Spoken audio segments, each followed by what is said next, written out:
அனைவருக்கும் மாலை வணக்கம். எல்லோரையும் அன்போடு அழைத்து கொண்டு செல்வராணி மிஷனுடைய தமிழ் வாழ்த்துடன் நிகழ்ச்சியை ஆரம்பிப்போம்.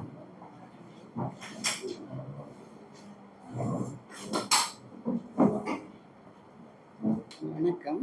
தமிழ் மொழி வாழ்த்து. வாழ்க நிரந்தரம், வாழ்க தமிழ் மொழி, வாழிய வாழியவே. வானமளந்த அனைத்து மளந்திடும் வன்மொழி வாழியவே. ஏழ்கடல் வைப்பினும் தன் மனம் வீசி இசை கொண்டு வாழியவே. எங்கள் தமிழ் மொழி, எங்கள் தமிழ் மொழி என்றென்றும் வாழியவே. சூழ்களி நீங்க தமிழ் மொழியோங்க, துலங்குக வையகமே. தொல்லை வினை தரு தொல்லையகன்று சுடர்க தமிழ்நாடே. வாழ்க தமிழ் மொழி, வாழ்க தமிழ் மொழி, வாழிய வாழியவே. வானம் அறிந்த அனைத்து மறிந்து வளர்மொழி வாழியவே.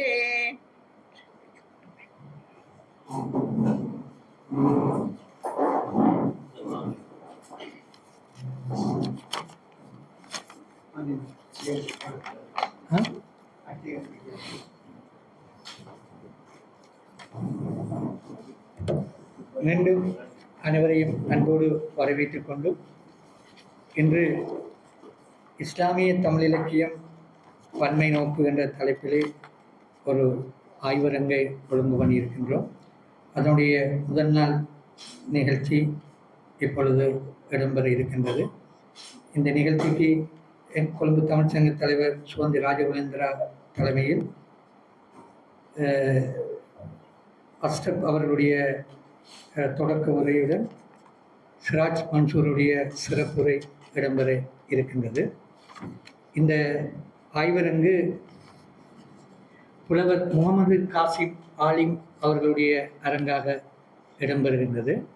புலவருடைய பேத்தியார், மூத்த பேத்தியார் இங்கு வருகை தந்திருக்கின்றார். அவங்களையும் அன்போடு வரவேற்கின்றோம். காசிம் புலவர் நான் நினைக்கின்றேன் 1912 காலத்திலே பிறந்தவர் மன்னர். அக்காலத்திலே தமிழகத்துக்கும் வடபகுதிக்கும் இடையில் ஒரு நீண்ட கடல் போக்குவரத்து இயல்பாக நினைத்தால் உடனே போகக்கூடிய வாய்ப்புகள் இருந்த ஒரு காலத்திலே அவருடைய பூர்வீகம் அல்லது அவருடைய உறவுகள் தமிழகத்திலே காயல்பட்டினம் நினைக்கிறேன். அங்கு இருந்த காரணத்தினால் அவர் அங்கு சென்று தன்னுடைய மார்க்க கல்வியையும் அதே நேரம் தமிழ் இலக்கியம் சார்ந்த குறிப்பாக அக்காலத்திலே மார்க்க கல்வி வழங்குகின்ற பொழுது தமிழ் இலக்கிய கல்வியையும் வழங்குகின்ற ஒரு சிறப்புத்தன்மை அக்காலத்திலே இருந்த ஒரு தன்மை இருந்தது. அதனால் தமிழ் இலக்கிய மரபையும் குறிப்பாக சைவ இலக்கியங்களில் இருந்து வைணவ கிறிஸ்தவ இலக்கியங்கள் ஈறாக எல்லா இலக்கியங்களையுமே ஒரு தாடனம் மிக்கவராக இருந்திருக்கிறார் என்பது ஒரு முக்கியமாக சொல்லப்பட வேண்டிய ஒரு விடயம். ரெண்டாவது அக்காலத்திலேயே ஒரு தனிநபர் நூல் சேகரிப்பு. நாங்கள் இதே அமர்விலே இந்த யுத்தம் இந்த காலத்திலே எங்களுடைய நூலகம் எரிக்கப்பட்டதை மட்டும்தான் நாங்கள் நினைக்கிறோம். ஆனால் எங்களுடைய தனிநபர் சேகரிப்பில் பல்வேறு நூல்கள் சேகரிப்பில் இருந்தது என்பதும் அதில் புலவருடைய தனிநபர் சேகரிப்பு ஒரு பெரிய பிரம்மாண்டமான நூல் சேகரிப்பு இருந்தது. குறிப்பாக ஏடுகள் கூட இருந்ததாகத்தான் பல என்னுடைய ஆசிரியர்கள் சொல்ல நான் கேள்விப்பட்டிருக்கிறேன். அந்தளவு ஒரு தமிழ் இலக்கியத்தில், அதுவும் சைவ இலக்கியம், நீங்கள் திருக்கேதீஸ்வரத்தில் என்றாலும் சரி, இங்கு திருகோணமலை என்றாலும் சரி, நல்லூர் ஆதீன மணியையருடைய ஆதீனத்தில் கூட அவரை சைவர்கள் மத்தியில் ஒரு துருக்கு அந்த தொப்பியோட இருக்கக்கூடிய ஒரு தனித்துவத்தோடு இருக்கக்கூடிய சைவ இலக்கியங்களில் சிறப்பாக எடுத்து எம்பக்கூடிய அளவுக்கு ஒரு ஆளுமையோட இருந்த ஒரு புலவர் என்பது நாங்கள் இப்படியான புலவர் பரம்பரை ஒரு தமிழ் அது இஸ்லாம் முஸ்லீம்களாக இருக்கலாம், தமிழாக இருக்கலாம், இவ்வாறான ஒரு இணைப்புல தான் எங்களுடைய தமிழ் இலக்கிய பாரம்பரியம் இன்று வர செழுமையோட வளத்தோடு இருக்கிறது என்பதும் அதற்கு இவர் ஒரு முக்கியமான காரணம். இதை விட அவர் தமிழரசு கட்சி தோன்றிய காலத்தில் தமிழரசு கட்சியினுடைய முதல் தர பேச்சாளர். நீங்க பருத்தித்துறையில இருந்து பொத்துவில் வர அவர் ஏறாத கூட்டங்களில் கூட்டம் பேசுவது என்பதை விட அக்காலத்திலே தமிழரசு கட்சிக்கு ஆக்களை அணி சேர்ப்பதற்கு ஒரு குரல் வர பேச்சாளர்கள் என்ற முதல் தரத்தில் இருந்தவர் புலவர். தொண்டமான் செல்லச்சாமி போன்றவர்களுடைய ஒரு நிகழ்ச்சியில் அவர் கலந்து மிக சிறப்புரை ஆற்றுகின்ற பொழுதுதான் இந்த தமிழ் முழக்கம் என்ற பட்டம் அப்பொழுதுதான் அவருக்கு வழங்கப்படுகிறது. இந்த அளவுக்கு தமிழோடு, தமிழரோடு, தமிழ் மரபோடு ஒட்டி உறவாடி ஒரு இஸ்லாம் தமிழை வளர்க்க முடியும் என்பதை நிரூபித்த ஒருவர் எங்களுடைய புலவர் காசிம் அவர்கள். அவருடைய அரங்கிலே இந்த நிகழ்ச்சி இடம்பெறுவது உண்மையிலே ஒரு மகிழ்ச்சியாகவும் சிறப்பாகவும் இருக்கிறது என்று கூறி இந்த நிகழ்ச்சியை தலைமை தாங்குகின்ற சுகந்தி ராஜகுலேந்திரா அவர்களிடம் ஒப்படைத்து விடைபெறுகின்றேன். நன்றி, வணக்கம்.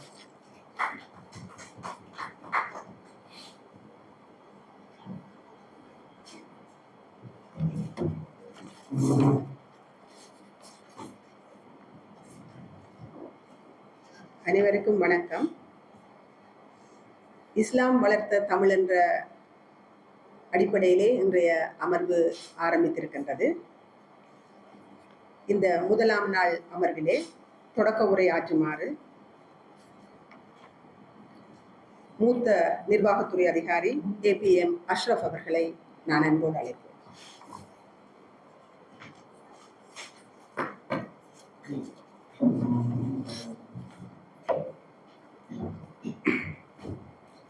பிஸ்மில்லாஹிர்ரஹ்மானிர்ரஹீம். கொழும்பு தமிழ் சங்கத்தின் தலைவர் சட்டத்தரணி சுகந்தி ராஜகுலேந்திரன் அவர்களே, குலாந்திரா அவர்களே, இன்றைய இந்த அமர்விலே சிறப்பு பேச்சாளராக கலந்து கொள்ளக்கூடிய நண்பர் சிராஜ் மஷூர் அவர்களே, கலந்து கொண்டிருக்கக்கூடிய தமிழ் சங்கத்தின் நிர்வாகிகளே, உறுப்பினர்களே, இலக்கியவாதிகளே, கவிஞர்களே, நண்பர்களே, உங்கள் அனைவருக்கும் வணக்கம். அஸ்ஸலாமு அலைக்கும் வரஹ்மத்துல்லாஹி வபரகாத்துஹு. கொழும்பு தமிழ் சங்கம் ஏற்பாடு செய்யக்கூடிய இந்த இஸ்லாமிய தமிழ் இலக்கியம் பன்மை நோக்கு ஆய்வரங்கின்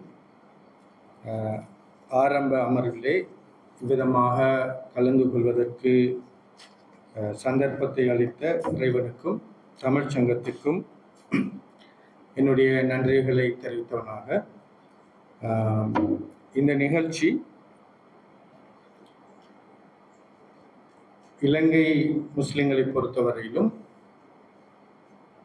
இலங்கை தமிழ் பேசுகின்ற மக்களை பொறுத்தவரையிலும் ஒரு முக்கியமான ஒரு நிகழ்ச்சி என்று நான் நினைக்கின்றேன்.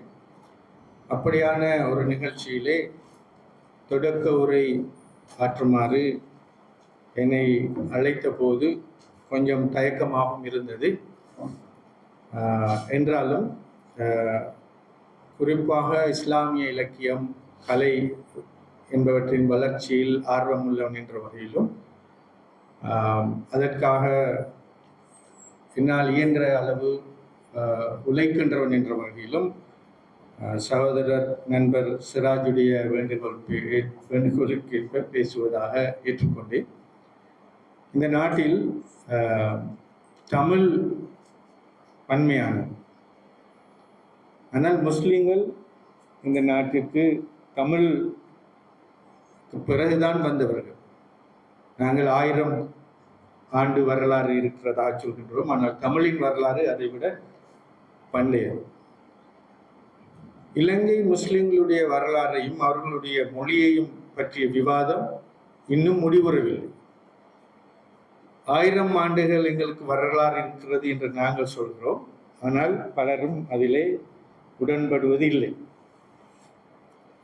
அதே போல பலரும் கேட்கின்ற ஒரு கேள்விதான், நீங்கள் உண்மையில் 1000 ஆண்டுகளுக்கு முன்னர் வந்த அரபிகளின் வழித்தோன்றல்களாக இருந்தால் ஏன் தமிழ் பேசுகிறீர்கள் என்று. அரபிகள் இந்த நாட்டிலே சிங்கள பெண்களை திருமணம் முடித்து சிங்கள மன்னர்களுடைய அவைகளில் அமைச்சர்களாகவும் இருந்து இந்த சிங்கள பிரதேசங்களிலே அதிகமாக வாழ்ந்து இருந்தால் ஏன் அவர்கள் தமிழ் பேச வேண்டும்? சிங்கள பெண்களைத்தான் மணந்திருக்க வேண்டும். ஒன்றில் அவர்கள் அரபு பேச வேண்டும் அல்லது சிங்களம் பேச வேண்டும். தமிழ் பிரதேசங்களிலே உள்ள முஸ்லிம்கள் அங்கு தமிழ் பெண்களை மணந்து அவர்கள் தமிழர்களாக வாழ்வதில் பெரிய சர்ச்சை இல்லை. ஆனால் இந்த சிங்கள பிரதேசத்தில் இருக்கின்ற நாங்கள் ஏன் தமிழ் பேசுகின்றோம் என்ற சர்ச்சை இருக்கிறது. இதை பற்றி பல்வேறு விளக்கங்கள் சொல்லப்படுகின்றன.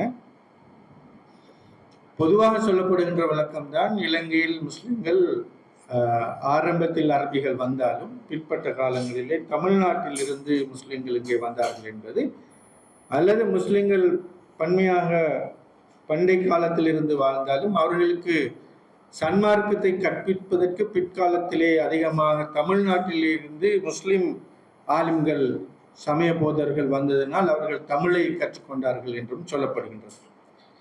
இந்த எல்லா விளக்கங்களை விடவும் என்னுடைய ஒரு நண்பர் ஏபிஎம் இத்ரீஸ் என்று சோனகத்தேசம் என்ற ஒரு புத்தகம் எழுதியிருக்கிறார், பார்த்திருப்பீர்கள் என்று நினைக்கின்றேன்.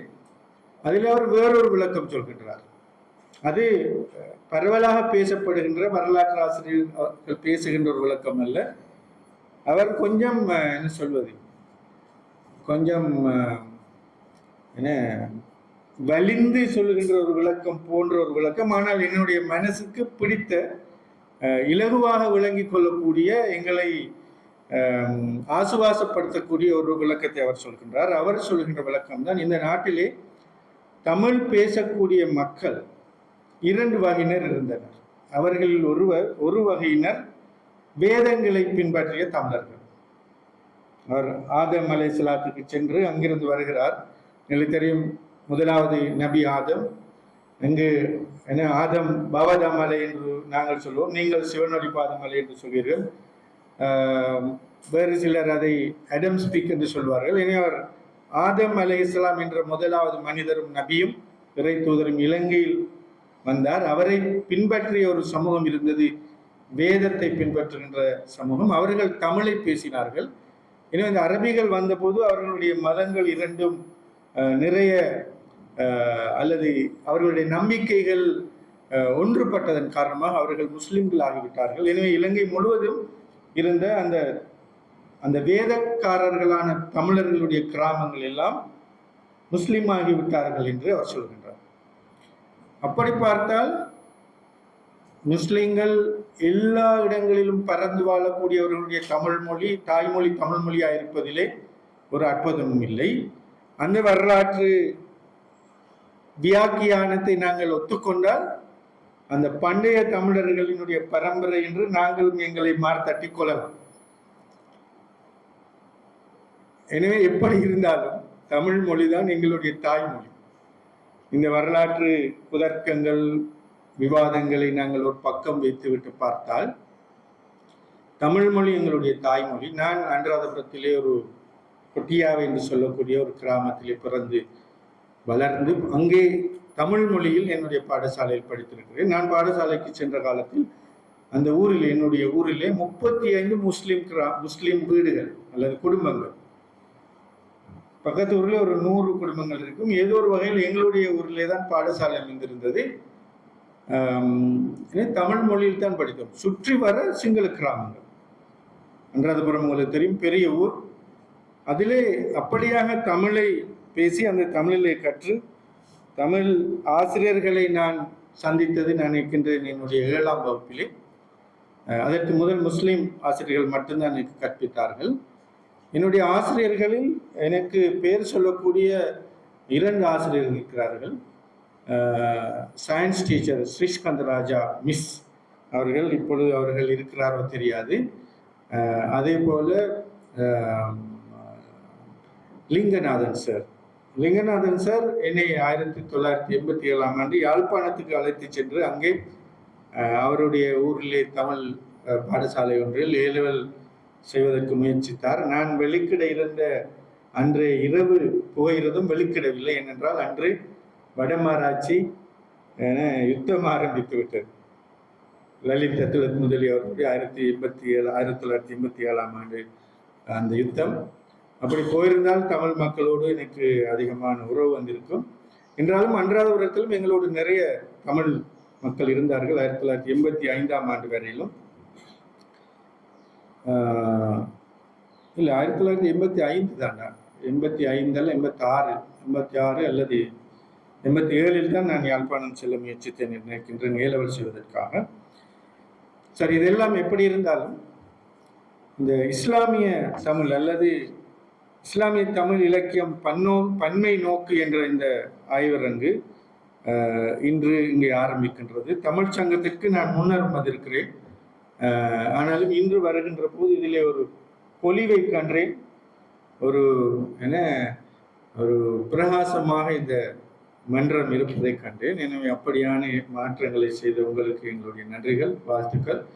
இப்படி இந்த மன்றம் தொடர்ந்து எழுச்சி மிக்கதாக இருக்க வேண்டும், தமிழுக்கு தொண்டாற்ற வேண்டும் என்று நான் பிரார்த்திக்கின்றேன்.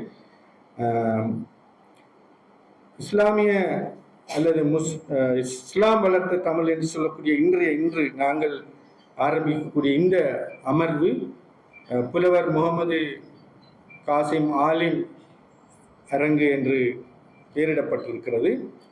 அப்படியான ஒரு புலவருடைய பெயரிலே நாங்கள் இந்த அரங்கை இன்று ஆரம்பிக்கின்றோம். முஸ்லிம்கள் தொடர்ந்தும் எழுதி கொண்டிருக்கிறார்கள். வரலாற்றிலே நாங்கள் பல புலவர்களை பார்த்திருக்கிறோம், இன்றும் பெரும் கவிஞர்களை பார்க்கிறோம். இந்த இஸ்லாமிய வரலாற்றிலே தொடர்ந்தும் முஸ்லிம்கள் இலக்கியவாதிகளாக கவிஞர்களாக இருந்து கொண்டிருக்கிறார்கள். அது எங்களுக்கும் தமிழ் மொழிக்கும் இருக்கின்ற அந்த இரத்த உறவை நான் நினைக்கின்றேன் பறைசாற்றுகின்றது. இன்றைக்கும் முஸ்லிம்களில் தமிழ் பேச முடியாது, அதாவது ஆங்கிலத்திலே கற்றிருப்பார்கள்.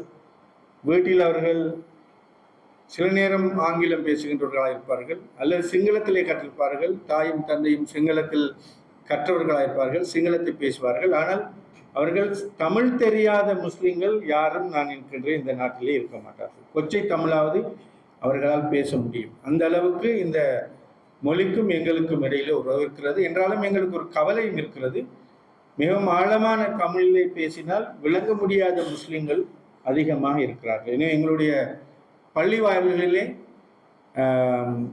வெள்ளிக்கிழமை நடக்கக்கூடிய அந்த மார்க்க உபதேசம் இப்பொழுது பல மொழிகளில் செய்ய வேண்டிய நிர்பந்தம் இருக்கிறது. நான் பஹ்ரைனிலே கொஞ்ச காலம் இருந்தேன். அங்கு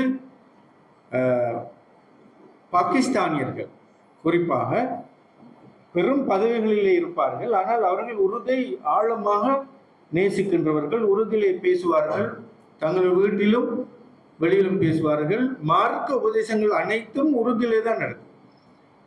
அவர்கள் செல்கின்ற பள்ளியிலே உருது மொழிபெயர்ப்பு தான் இருக்கு. ஆனால் இலங்கை முஸ்லிம்கள் போகின்ற அந்த பள்ளி வாயில்களிலே ஜும்மாக்கு பிறகு வெள்ளிக்கிழமை பிறகு அவர்களுக்கு ஆங்கிலத்தில் தான் மொழிபெயர்ப்பு நடக்கும். தமிழிலும் இன்னொரு மொழியிலும் மொழிபெயர்ப்பு நடக்கும். குறிப்பாக தமிழ் மொழிபெயர்ப்பு இந்திய தமிழ்நாட்டு தமிழ் அறிஞர்கள் செய்வார்கள். அப்படியான ஒரு கவலையான ஒரு விஷயம் இருக்கிறது. முஸ்லிம் சமூகமும் உங்களோடு சேர்ந்து இந்த தமிழ் மன்றத்தை பாவித்து நினைக்கின்ற முஸ்லிம் கொழும்பிலே வாழ்கின்ற முஸ்லிம்களுக்குள் இந்த தமிழ் மொழி பற்றிய விழிப்புணர்வை ஏற்படுத்துவது எங்களுக்கு இந்த தமிழ் மொழியோடு இருக்கின்ற அந்த தொப்புள் கொடி உறவை நான் நினைக்கின்றேன் பாதுகாக்க உதவியாக இருக்கும். அந்த வகையில் இன்று ஆரம்பிக்கின்ற இந்த ஆய்வு அரங்கு மிக முக்கியமானதாக இருக்கும். தமிழுக்கும் முஸ்லிம்களுக்கும் எவ்வளவு உறவு இருந்திருக்கிறது என்பதெல்லாம் இன்று நாயக்கர் சிராஜ் பேசுவார். அரபு தமிழ் ஒன்றை முஸ்லிம்கள் உருவாக்கினார்கள். அரபி மொழி என்று ஒரு அரபு தமிழ் என்ற மொழியை உருவாக்கியிருக்கிறார். சிறு வயதிலே நாங்கள் பள்ளி வாயில்களில் கொத்துபா கேட்டிருக்கிறோம். என்னுடைய பள்ளி வாயிலே அந்த அரபு தமிழில் எழுதப்பட்ட கொத்துபாவை வாசிப்பார்கள். நாங்கள் தூங்கி விடுவோம். ஏனென்றால் அவர்கள் அது ஒரு மெட்டு ஓடு வாசிப்பார்கள். எங்களுக்கு அரைவாசி விளங்கும், அரைவாசி விளங்காது. அது ஒரு என்ன அதில் எனக்கு விளங்கக்கூடியதுன்னா எப்படியா கொத்ததென்றால் என்றெல்லாம் வாசிப்பார்கள். எப்படி என்றால் என்று சொல்வதுதான். அப்படி ஒரு அற்புதமான ஒரு மொழியை முஸ்லீம்கள், இலங்கை இந்திய முஸ்லீம்கள் தமிழையும் அரபையும் அவர்கள் நேசிக்கின்ற அவர்களுடைய அன்புக்கு சாட்சியாக அரபு தமிழ் என்ற மொழியை உருவாக்கினார்கள். எங்களுடைய சமூகத்தில் அன்றும் இன்றும் ஒரு வாதம் இருக்கிறது. ஏன் நாங்கள் அரபை எங்களுடைய மொழியாக்கக்கூடாது? எங்களுடைய குர்ஆனுடைய மொழி, நபியுடைய மொழி, இஸ்லாத்தினுடைய மொழி என்றாலும் எங்கெல்லாம் முஸ்லீம்கள் வாழ்கிறார்கள் அவர்களுடைய அந்த தாயகத்தின் மொழியைத்தான் அவர்கள் பேசுகிறார்கள். அதுதான் மனித இயல்பு. அதை நீங்கள் பொஸ்னியாவிலே பொஸ்னிய மொழியை பேசுவதை பார்ப்பீர்கள், ரஷ்யாவிலே ரஷ்ய மொழியை பேசுவதை பார்ப்பீர்கள், இந்தியாவிலே தமிழை பேசுவார்கள், கர்நாடகத்திலே அப்படி அங்கங்கெல்லாம் அவர்கள் இருக்கின்ற தேசத்திலே உள்ள அந்த மண்ணின் மொழியைத்தான் முஸ்லிம்கள் பேசுவார்கள். ஏன்னா எங்களுடைய நான் இருக்கின்ற முன்னோர்களது மொழி இந்த தமிழ் மொழி. அந்த மொழியை நாங்கள் என்றும் பேச வேண்டும், எங்களுடைய சந்ததிகள் பேச வேண்டும். என்னுடைய பிள்ளைகள் நால்வரும் ஆங்கில மொழியிலே படித்தாலும் நாங்கள் வீட்டிலே தமிழ் தான் பேசுவோம். என்னுடைய பிள்ளைகளோடு எனக்கு ஆங்கிலத்தில் பேச வராது, என்னுடைய பிள்ளைகளுக்கும் என்னோடு ஆங்கிலத்தில் பேச வராது. அவர்கள் மற்றவர்களோடு ஆங்கிலத்தில் பேசுவார்கள். எங்களுக்குள்ளே நாங்கள் ஆங்கிலத்திலே பேசிக்கொள்வதென்றால் கொஞ்சம் கூச்சப்படுவோம், வெட்கப்படுவோம். அந்த அளவுக்கு நாங்கள் தாய்மொழி தமிழாக இருக்க வேண்டும் என்ற நிலைப்பாட்டிலே உள்ள ஒரு குடும்பம். அந்த வகையிலும் இப்படியான ஒரு நிகழ்ச்சியிலே பங்கு பெற்று கிடைத்ததை நான் எனக்கு கிடைத்த ஒரு பெருமையாக கண்ணியமாக கருதுகின்றேன். உங்களுடைய இந்த ஆய்வரங்கு நாளை நடக்க இருக்கிறது. நாளை முழு நாளும் அந்த ஆய்வரங்குக்கு பிற்பால் நடக்கக்கூடிய நிகழ்ச்சியில் என்னால் கலந்து கொள்ள முடியாது. ஆனால் காலையில் நான் கலந்து கொள்ள வேண்டும் என்று விரும்புகிறேன் இன்ஷா அல்லாஹ். எனவே இந்த ஆய்வரங்கு வெற்றி அடைய வேண்டும் என்று பிரார்த்திக்கின்றேன். அதேபோல் இந்த ஆய்வரங்கை ஏற்பாடு செய்த கொழும்பு தமிழ் சங்கம் இன்னும் தலை தோங்க வேண்டும் என்று வேண்டி விடைபெறுகின்றேன். நன்றி. அஸ்ஸலாமு அலைக்கும் வரஹ்மத்துல்லாஹி வபரகாத்துஹு.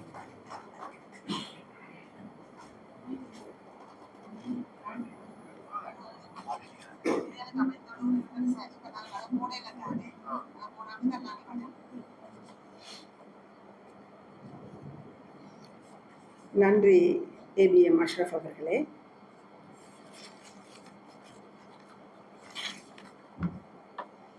கொழும்பு தமிழ்ச்சங்கம் நடத்துகின்ற இஸ்லாமிய தமிழ் இலக்கியம் தொடர்பான இந்த ஆய்வரங்கிலே சிறப்புரையாற்றி வந்திருக்கின்ற சிராஜ் மஷூர் அவர்களே, தொடக்க உரையாற்றி அமைந்திருக்கின்ற ஏபிஎம் அஷ்ரஃப் அவர்களே, மற்றும் நிகழ்வை சிறப்பிக்க வந்திருக்கின்ற இலக்கியவாதிகளே, எழுத்தாளர்களே, ஆர்வலர்களே, தமிழ்ச்சங்க உறுப்பினர்களே, உங்கள் அனைவருக்கும் எனது அன்பான வணக்கமும் வரவேற்புகள்.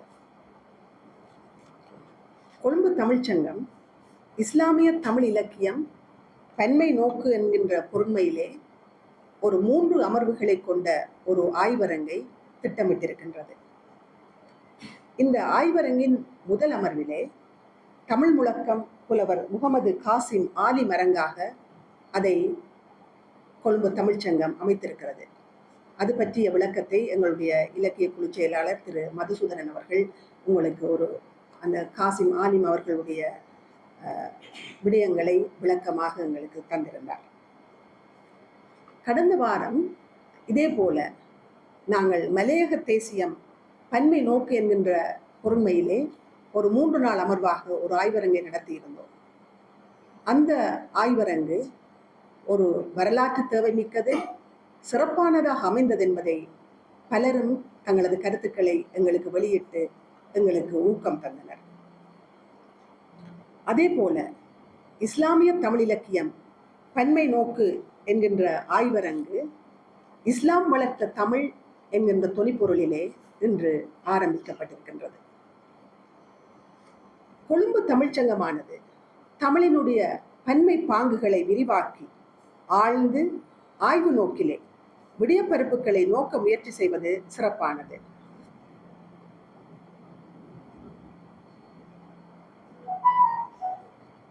கொழும்பு தமிழ்ச்சங்கம் தனது குறிக்கோள் நோக்கங்களுக்கேற்ப தனது தமிழ் பணிகளை, குறிப்பாக ஆய்வு பணிகளை கனங்காத்திரமாக முன்னெடுத்து வருவதும் எமது சங்க வரலாற்றிலே இதை ஒரு மாறுநிலைப்பட்ட காலமாகத்தான் நாம் பார்க்க வேண்டும். இவை யாவும் எமது காலப்பகுதியில் இடம்பெறுவது என்பதும் மட்டற்ற மகிழ்ச்சிதான். இன்று சிறப்புரையாக இஸ்லாமிய தமிழ் இலக்கியம் மரபும் மாற்றமும் என்கின்ற பொருண்மையிலே இடம்பெறுகின்றது. இஸ்லாமிய தமிழ் இலக்கியம் என்று தனித்து நோக்குவதற்கான ஒரு புலமை மரபு, சிந்தனை மரபு தமிழ் இலக்கிய வரலாற்றிலே பரந்து விரிந்து காணப்படுகின்றது. இந்த இஸ்லாமிய தமிழ் இலக்கியத்தின் மரபும் மாற்றமும் என்று சிந்திக்கின்ற போது தமிழக சூழலிலும் சரி, ஈழத்து தமிழ் சூழலிலும் சரி, இஸ்லாமிய தமிழ் இலக்கியத்தின் ஊற்றுக்களும் ஓட்டங்களும் ஆழமானவை. மரபு மாற்றம் என்பதற்குள் இந்த வளர்ச்சி என்ற ஒரு விடயமும் சேர்க்கப்பட்டிருக்கலாம் என்று நான் கருதுகிறேன். மரபு, மாற்றம், வளர்ச்சி என்கின்ற அந்த வெளியிலே இஸ்லாமிய தமிழ் இலக்கியம் பார்க்கப்படுவது தமிழ் இலக்கியம் என்கின்ற பெரும் பரப்பை ஆழ்ந்து விரிந்து நோக்குவதற்கான உட்கூறுகள் பல நிலைகளில், பல தளங்களில் குவிந்திருக்கின்றன. இந்த பின்னணியில் தான் இந்த ஆய்வரங்கம் நிகழ்கின்றது என்பதை நாம் எதிர்பார்க்கலாம்.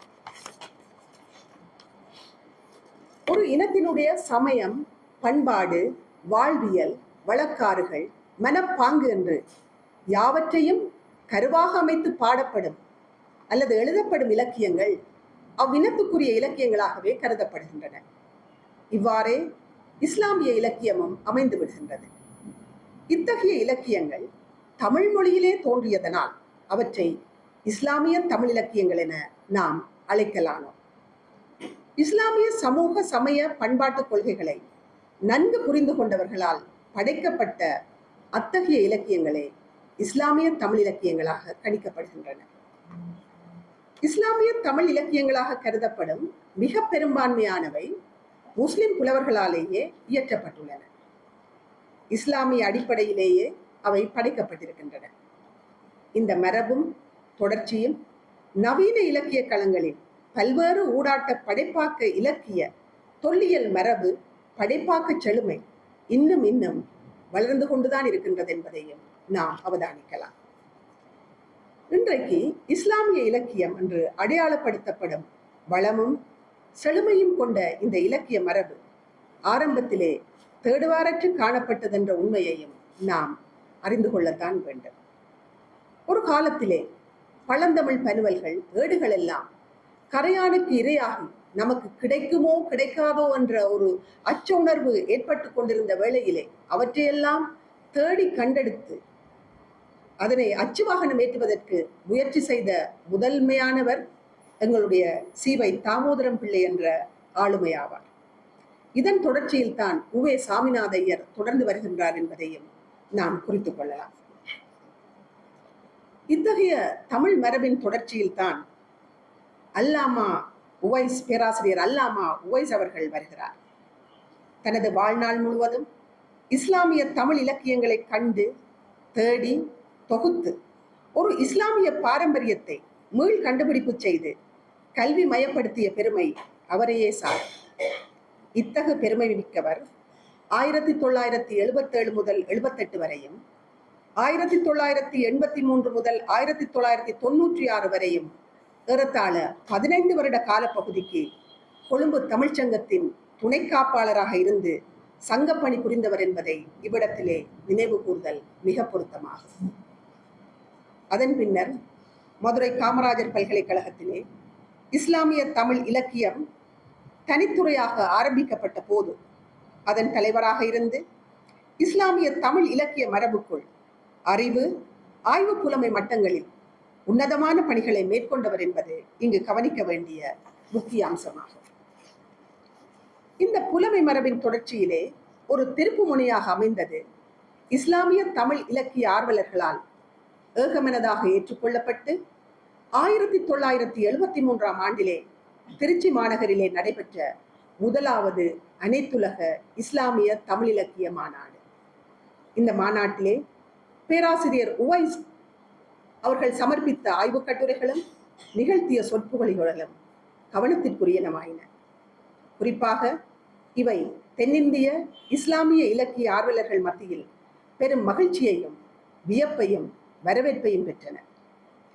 இஸ்லாமிய தமிழ் இலக்கியத்தை பற்றி இதுவரை அறிந்திராத எத்தனையோ பாரிய உண்மைகளை பேராசிரியர் உவைஸ் மூலம் செவியுற்ற அவர்கள் அவரை தலைக்கு மேல் வைத்து கொண்டாடினர்.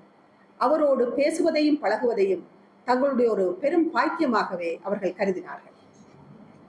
இன்றைக்கு நாங்கள் பின்னோக்கி பார்க்கின்ற போது பேராசிரியர் உவைஸ் மூலம் தமிழக சூழலில் ஏற்படுத்திய தாக்கங்களும் அதனால் ஏற்பட்ட விளைவுகளும் ஒரு பல்பரிமாணம் கொண்டதாக இருக்கின்றதை நாம் அவதானிக்கலாம். இன்று அங்கு அந்த நிலைமை இன்றைக்கும் தொடர்ந்து கொண்டிருக்கின்றது.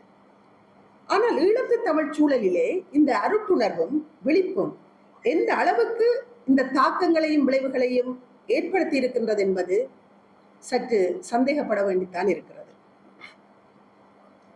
திருச்சி மாநாட்டு ஆலோசனை அமைப்பு கூட்டத்திலே பேராசிரியர் உவைஸ் அவர்கள் முன்வைத்த சிந்தனை இஸ்லாமிய தமிழ் இலக்கிய ஆர்வலர்களுக்கு ஓர் அறைகூவலாகவே விளங்கியது. அந்த சிந்தனை துளிகள் சிலவற்றை இங்கு நினைவுபடுத்துவது பொருத்தமாக இருக்கு. இஸ்லாமிய தமிழ் இலக்கிய நூல்கள் நூற்றுக்கணக்கில் உள்ளன. இவற்றுள் பெரும்பாலானவற்றை இலங்கையிலேயே தேடி பெற்றுக் கொண்டேன். இன்னும் எனது கை கட்டாமல் இலைமறை காயாக எத்தனை இஸ்லாமிய படைப்புகள் இருக்கின்றனவோ யார் அறிவார். அத்தகைய அனைத்தையும் ஒருமுகப்படுத்துதல் வேண்டும். இன்று நாம் எவ்வளவு உற்சாகத்துடன் விழாக்கோலம் பூணுகிறோமோ அவ்வளவு ஆர்வத்தோடு இஸ்லாமிய தமிழ் இலக்கியத்தை அரியணையில் அமர்த்த முயற்சிக்கிறோமோ அதனைவிட கூடுதலான விழிப்புணர்ச்சியுடனும் அவற்றை தேடி பெற்று நல்ல முறையில் பதிப்பித்து தமிழ் கூறும் நல்லுலகம் பெறுவதற்கான எல்லா வாய்ப்புகளையும் நாம் மேற்கொள்ளுதல் வேண்டும். இந்த துறையிலே மிகச்சிறந்த முறையில் பணியாற்றக்கூடிய ஒரு நிறுவனமாக நாம் இன்று இங்கு நிர்மாணிக்க எண்ணியுள்ள இஸ்லாமிய தமிழ் இலக்கிய கழகம் அமைதல் வேண்டும். உரிய முறையில் எல்லோரது ஒத்துழைப்பையும் பெற்று பணியாற்றுதல் வேண்டும். இஸ்லாமிய தமிழ் இலக்கியத்துக்கு இப்போது ஏற்பட்டுள்ள குறையை நிவர்த்தி செய்தல் வேண்டும் என்று அவர் தன்னுடைய மாநாட்டு அமைப்பு குழுவிலே இத்தகைய கருத்துக்களை அவர் முன்வைத்திருக்கிறார். இவ்வாறு 1973 அறைகூவலாக வெளிப்படுத்திய இவரது இந்த சிந்தனைகள் அதன் தாக்கம் 21ஆம் நூற்றாண்டு தமிழ் இலக்கிய மரபுக்கும் ஒரு புது பார்வையை தந்திருக்கிறது என்றுதான் நாங்கள் அவதானிக்க வேண்டும். ஈழத்து தமிழ் சூழலிலே இஸ்லாமிய தமிழ் இலக்கியம் என்கின்ற மரபை மீட்டெடுத்து புதிய பார்வையிலே அதனை இன்னும் வளர்த்தெடுப்பதற்காக உவைஸ் வழி நின்ற கருத்து நிலை தளம் தமிழுக்கும் புதுப்பாதை காட்டுவதாகவே அமைகின்றது. இஸ்லாம் வளர்த்த தமிழ் என்கின்ற பொருண்மையை கருத்து நிலை விளக்கத்திற்கும் விசாரணைக்கும் மீள் சிந்தனை உருவாக்கத்திற்கும் புத்தாக்கமான புதியன படைப்பதற்கும் உவைஸ் மரபு கருத்து நிலை பெரும் பங்களிப்பு வழங்கி நிற்கிறது. மேற்குறித்த அதே அமைப்பு கூட்டத்திலே அறைகூவலாக அவர் விடுத்திருக்கின்ற இந்த செய்தியும் கவனிக்கப்பட வேண்டியது. இஸ்லாமிய தமிழ் இலக்கிய படைப்புகளை புதிதாக பதிப்பிக்கும் பொழுது நாம் கவனிக்க வேண்டியது ஒன்றுண்டு. எங்களுடைய இஸ்லாமிய தமிழ் இலக்கியத்திலே அதன் சிறப்பம்சமாக அமைந்துள்ள அரபு சொற்களை கருத்தில் கொள்ளுதல் வேண்டும். இஸ்லாமிய தமிழ் இலக்கியம் முஸ்லிம் அல்லாதோரிடம் செல்வாக்கு பெற தவறியமைக்குரிய ஒரு காரணம் இஸ்லாமிய தமிழ் இலக்கிய பொக்கிஷங்களிலே இடம்பெற்றுள்ள அரபு சொற்களை என்று உறுதியாக கூறலாம். இஸ்லாமிய தமிழ் இலக்கியங்களை புதிதாக பதிப்பிக்கும் பொழுது அனைவருக்கும் பயன்படக்கூடிய வகையில் அரபு சொற்களை சுட்டிக்காட்டி அவற்றை விளக்குதல் வேண்டும். பேராசிரியர் உவைஸ் அவர்கள் 1973 விடுத்த இந்த வேண்டுகோள் சமகால பொருத்தப்பாட்டில் வைத்து இன்னும் ஆழ்ந்து விரித்து நோக்குவதற்கான ஒரு சூழமைவை தக்க வைத்துக் கொண்டிருக்கிறது. இஸ்லாமிய தமிழ் இலக்கியம் என்கின்ற இந்த ஆய்வு பரப்பிலே பேராசிரியர் உவைஸ் அவர்களை நாங்கள் மீள் கண்டுபிடிப்பு செய்து இஸ்லாமிய தமிழ் இலக்கிய புலமை மரபின் உச்சங்களை அந்த உன்னதங்களை வெளிப்படுத்துவதற்கான காலம் நமக்காகி இருக்கின்றது. அதன் ஒரு கட்டமாகத்தான் இந்த ஆய்வரங்கு இடம்பெறுகிறது. இந்த இடத்திலே இன்னொரு குறிப்பையும் குறித்து சொல்ல விரும்புகிறேன். மேற்குறிப்பிட்ட அந்த இஸ்லாமிய தமிழ் இலக்கிய மாநாட்டின் முதல் நாள் கருத்தரங்கத்துக்கு தலைமை தாங்கும் பெருமையை பேராசிரியர் உவைஸ் அவர்கள் பெற்றிருந்தார்.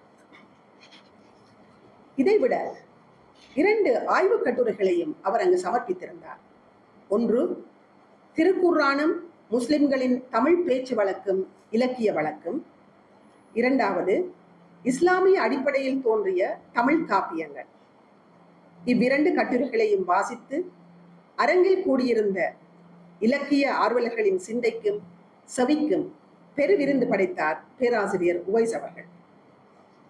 இந்த ஆய்வு மரபு தொடர்ச்சி, சிந்தனை கிளறல், விழிப்புணர்வு மீண்டும் இன்று கொழும்பு தமிழ்ச்சங்கத்தில் மையம் கொண்டதாகவே நான் உணர்கிறேன். இதற்கு காரணம் கொழும்பு தமிழ்ச்சங்கத்துடன் பேராசிரியர் உவைஸ், முகமது சமீம் உள்ளிட்டோரின் சிந்தனைகளையும் செயற்பாடுகளையும் உள்வாங்கிய ஒரு பண்பாட்டு உயர்வான நிறுவனமாகவே கொழும்பு தமிழ்ச்சங்கம் இருந்திருக்கின்றது, இன்றைக்கும் இருக்கின்றது. அவர்கள் விட்ட இந்த இடத்தை நாம் தொட்டு செல்லும் தருணம் என்று கூறி விடைபெறுகின்றேன். நன்றி.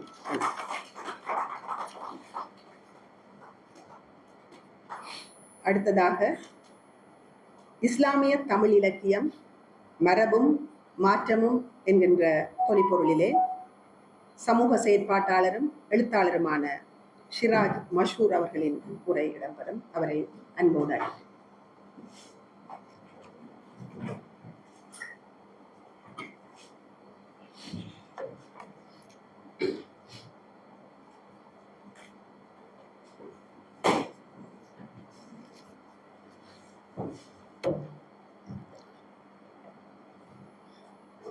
பிஸ்மில்லாஹிர்ரஹ்மானிர்ரஹீம்.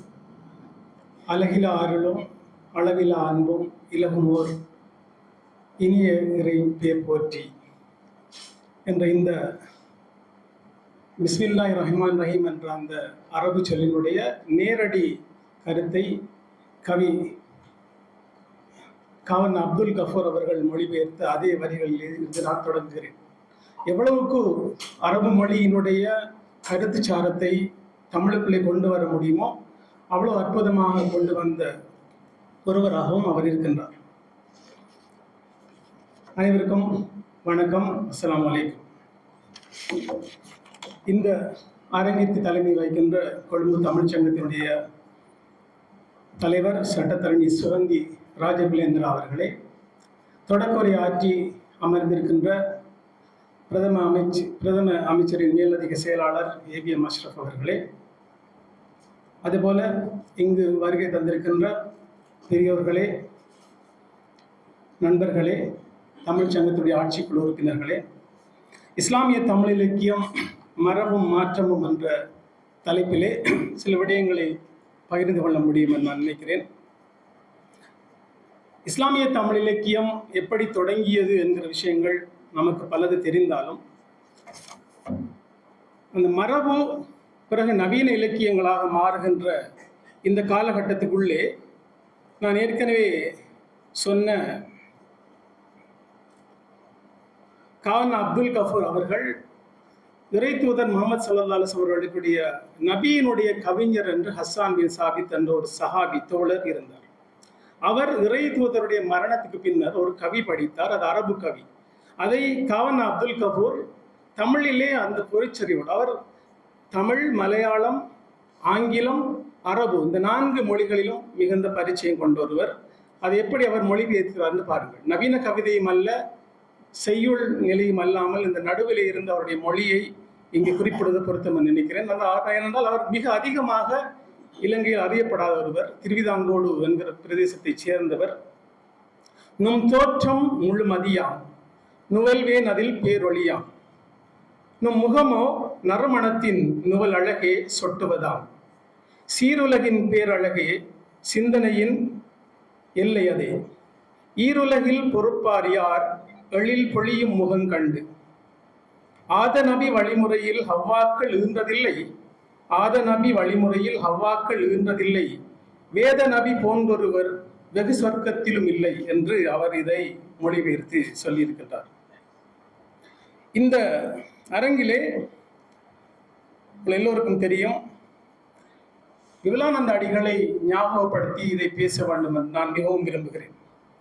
குறிப்பாக அவருடைய ஈசன் உவக்கும் இன்மலர்கள் 3 நமக்கு தெரியும்.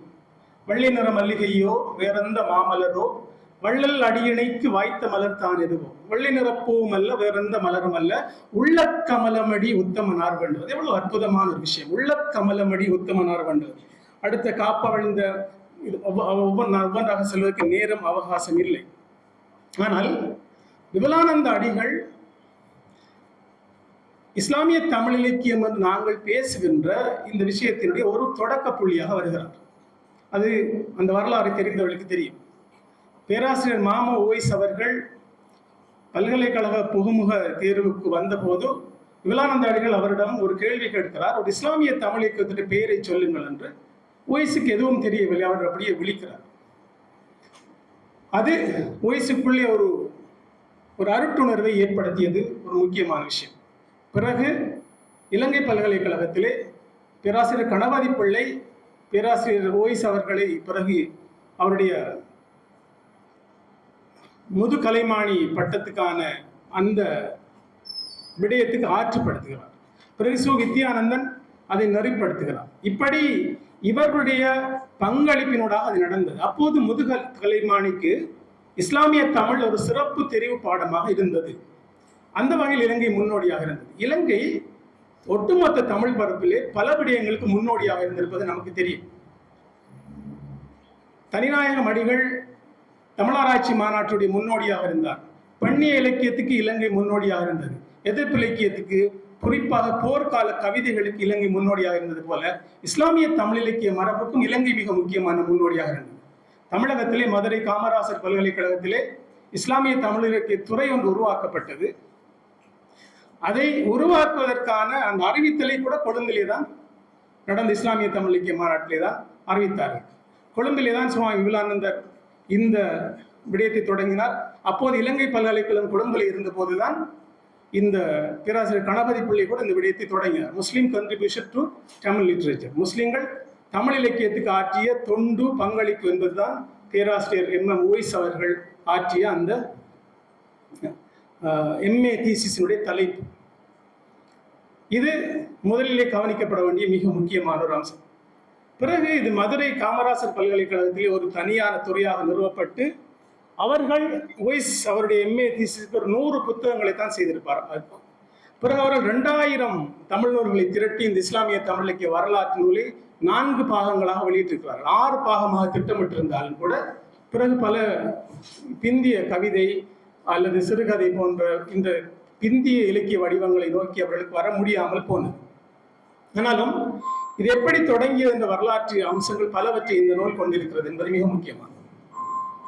அடுத்த ஒருவரை குறிப்பிட்டு சொல்ல வேண்டும்.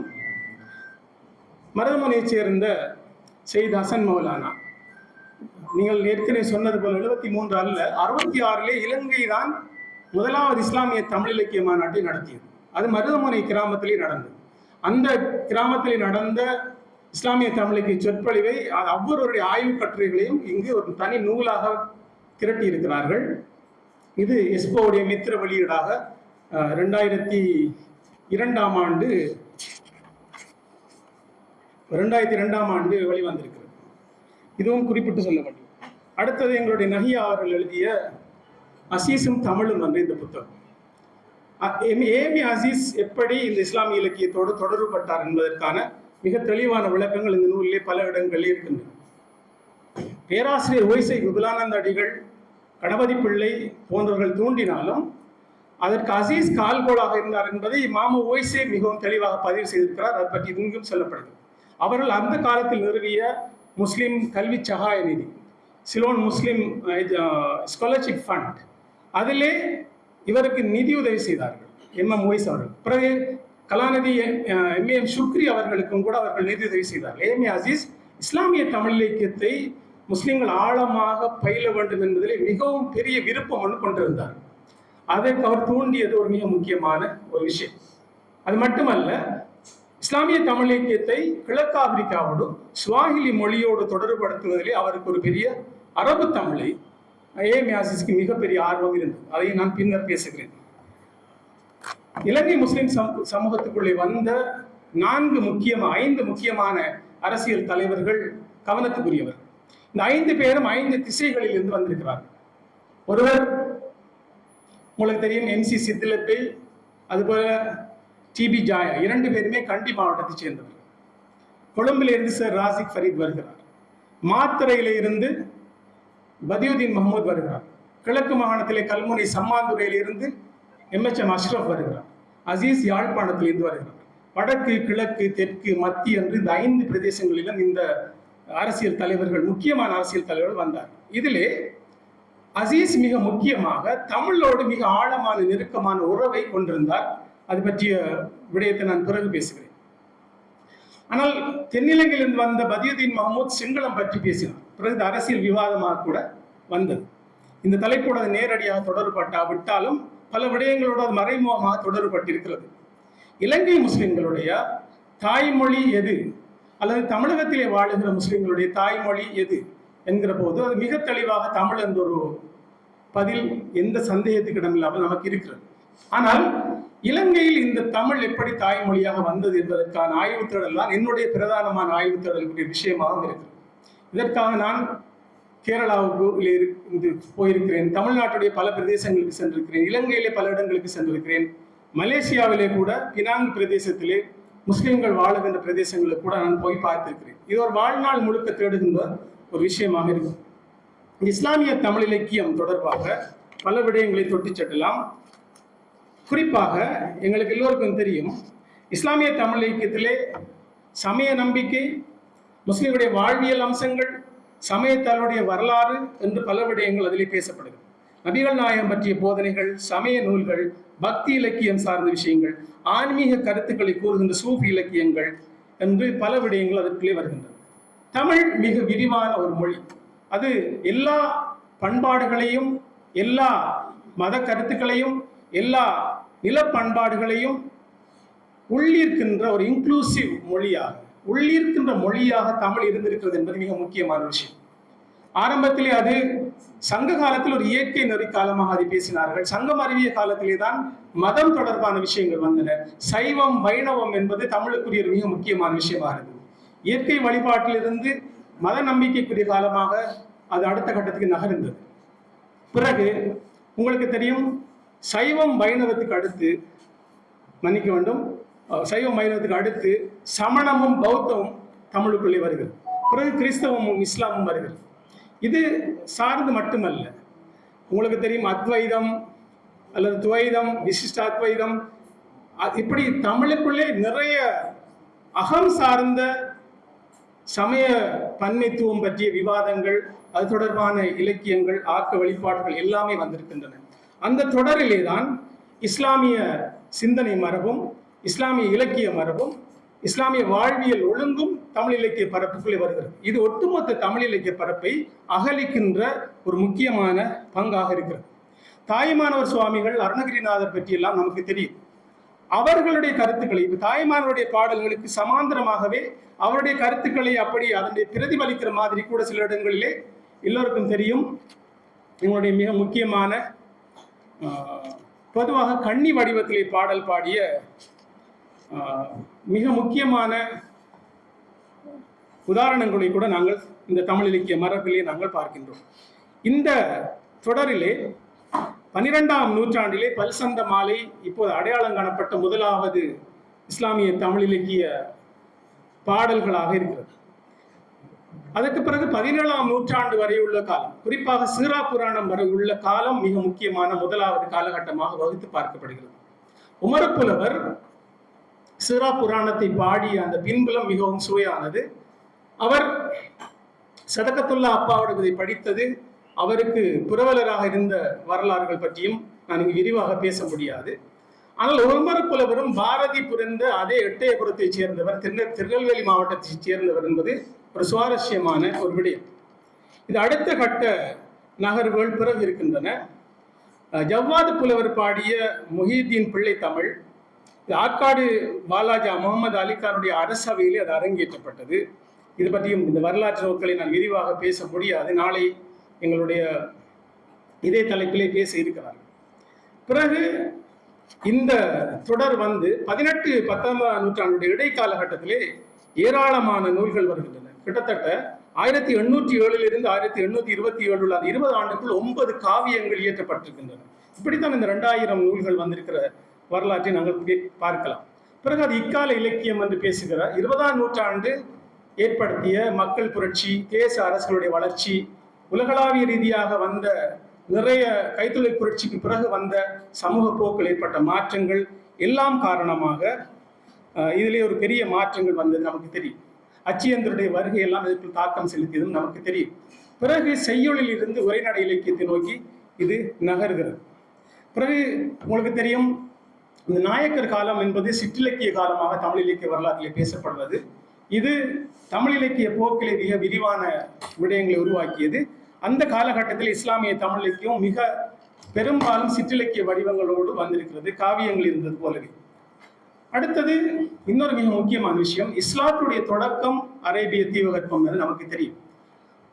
அரபு என்பது போல பாரசீகம், உருது இந்த 3 மொழிகளும் இஸ்லாம் வளர்த்த மொழிகள் என்று மிகவும் சிலாகித்து பேசப்படுகின்ற மொழிகள். இஸ்லாத்துடைய மூல நூல்கள் எல்லாமே இந்த 3 மொழிகளிலும் மிகவும் பெருவாரியாக கிடைக்கின்றன. இதற்கு அடுத்து இஸ்லாம் வளர்ந்த மிக முக்கியமான மொழிகள் ஒன்றாக தமிழ் இருக்கிறது. என்னுடைய ஆய்வு பரப்பிலே நான் தேடிய போது ஏன் இலங்கையில் வாழுகின்ற மேமன், அதுபோல போராக்கள், அதுபோல இங்கிருக்கின்ற மலாய் முஸ்லிம்கள், இப்படி இவர்கள் எல்லோருமே ஏன் தமிழை ஏதோ ஒரு வகையிலே தொடர்பு மொழியாக வைத்திருக்கிறார்கள், லிங்க் லாங்குவேஜ். எங்களுக்கு அது தாய்மொழியாக, இங்கே இருக்கிற மேமன் கவிக்கு அவருடைய மேமன் மொழி தான் தாய்மொழி. ஆனால் அவருக்கு தமிழ் தெரியும், அவர் தமிழ் படித்திருக்கார். அவர் மட்டுமல்ல, புறக்கோட்டையில் இருக்கின்ற மேமன் வணிக சமூகத்துடன் தமிழிலே பேச முடியும் என்பது ஒரு சுவாரஸ்யமான விஷயம். நான் இதை இலங்கையிலே தேடி போன ஒரு சின்ன ஊர் அனுபவத்தை பேசுகிறேன். இது கூட ஒரு ஆய்வுக்குரிய முடிக்கப்படாத ஆய்வாக இருந்தாலும் கூட, தென்னிலங்கையிலே அம்மாந்தோட்டை மாவட்டத்தில் இருக்கின்ற என்னுடைய மலாய் முஸ்லிம்கள் அதிகமாக வாழுகின்ற ஊருடைய பேருடன் ஞாபகம் இல்லை, அந்த ஊருக்கு நீங்க போய் இலங்கையில் எல்லா 25 மாவட்டங்களிலும் ஒரு இனம் பெரிதாக இருக்கும், இன்னொரு இனம் 2வது இனமாக இருக்கும். இந்த 4 பிரதான இனங்கள், சிங்களவர்கள், இலங்கை தமிழர்கள், மலையக தமிழர்கள், முஸ்லீம்கள். இவர்களில் ஒருவர் முதலாவது இருப்பார், இன்னொருவர் 2வது, இப்படித்தான் இருக்கும். அம்மாந்தோட்டை மாவட்டத்தில் மட்டும் சிங்களவர்கள் முதலாவதாக, 2வதாக இருப்பவர்கள் மலாய் சமூகத்தினர். இதில் இலங்கையில் வேறு எந்த ஒரு மாவட்டத்திலும் இதை பார்க்க முடியும். கிரிந்த என்கிற அந்த ஊருக்கு நீங்கள் போய் பார்த்தால் அங்கு அவர்களுடைய தாய்மொழி மலாய் மொழி, வசிப்பது முழுக்க சிங்கள பிரதேசம். நிர்வாக எல்லா தேவைகளுக்கும், வணிகம், அது பிஸ்னஸ், எல்லாவற்றுக்கும் சிங்களம் தான் தொடரும். தமிழுக்கான எந்த தேவையும் அங்கு இல்லை. ஆனால் கிரிந்த பள்ளியில் பாடசாலையில் தமிழிலே தான் படிக்கிறார் இன்று வரை. இந்த முரணை நான் நிறைய கள ஆய்வு செய்திருக்கிறேன். முரண் சுவாரஸ்யமான என்றால், இப்படி நீங்கள் தேடி பார்த்தால் முஸ்லிம் சமூகத்துக்கு உள்ளே ஒரு லிங்க் லாங்குவேஜ், எப்படி இங்கிலீஷ் இன்றைக்கு சர்வதேச அளவிலே ஒரு தொடர்பு மொழியாக இருக்கிறது, அப்படி முஸ்லிம் சமூகத்துக்குள்ளே தமிழ் ஒரு இணைப்பு மொழியாக இருக்கிறது என்பது மிகவும் சுவாரஸ்யமான ஒரு விஷயம். அவருடைய தாய்மொழி வேறாக இருந்தாலும் கூட, அது எழுத்து மொழி இல்லாவிட்டாலும் கூட, இப்படி இலங்கைக்குள்ளே நிறைய சுவாரஸ்யமான விஷயங்கள் இருக்கின்றன. இதற்கு அப்பால் நான் சொன்ன அரபு, பாரசீகம், உருது என்கிற மொழிகளுக்கு அப்பால் தமிழ் இந்தியாவில் இருந்து குறிப்பாக ஒரு காலகட்டத்தில் மிகவும் வீச்சாக இஸ்லாம் சமயம் சார்ந்த கருத்துக்களை கொடுக்கின்ற மிக முக்கியமான மொழியாக இருந்திருக்கு. மிகவும் பிரபலியமான சாந்தி மார்க்கம் என்ற ஒரு புத்தகம் இருந்திருக்கிறது. மிக சமீபத்தில் 20ஆம் நூற்றாண்டிலே வழக்கில் இருந்த புத்தகம். அது கூட இஸ்லாத்தை அறிவதற்கு அந்த காலத்தில் இந்த தமிழ் நூல் மட்டும்தான் கை கொடுப்பதாக இருந்தது. இன்று நிறைய தொழில்நுட்பம், நிறைய பல விஷயங்கள் மாறியதால் அந்த மாற்றங்கள் இருக்கிறது, அதுக்கு நமக்கு தெரியும்.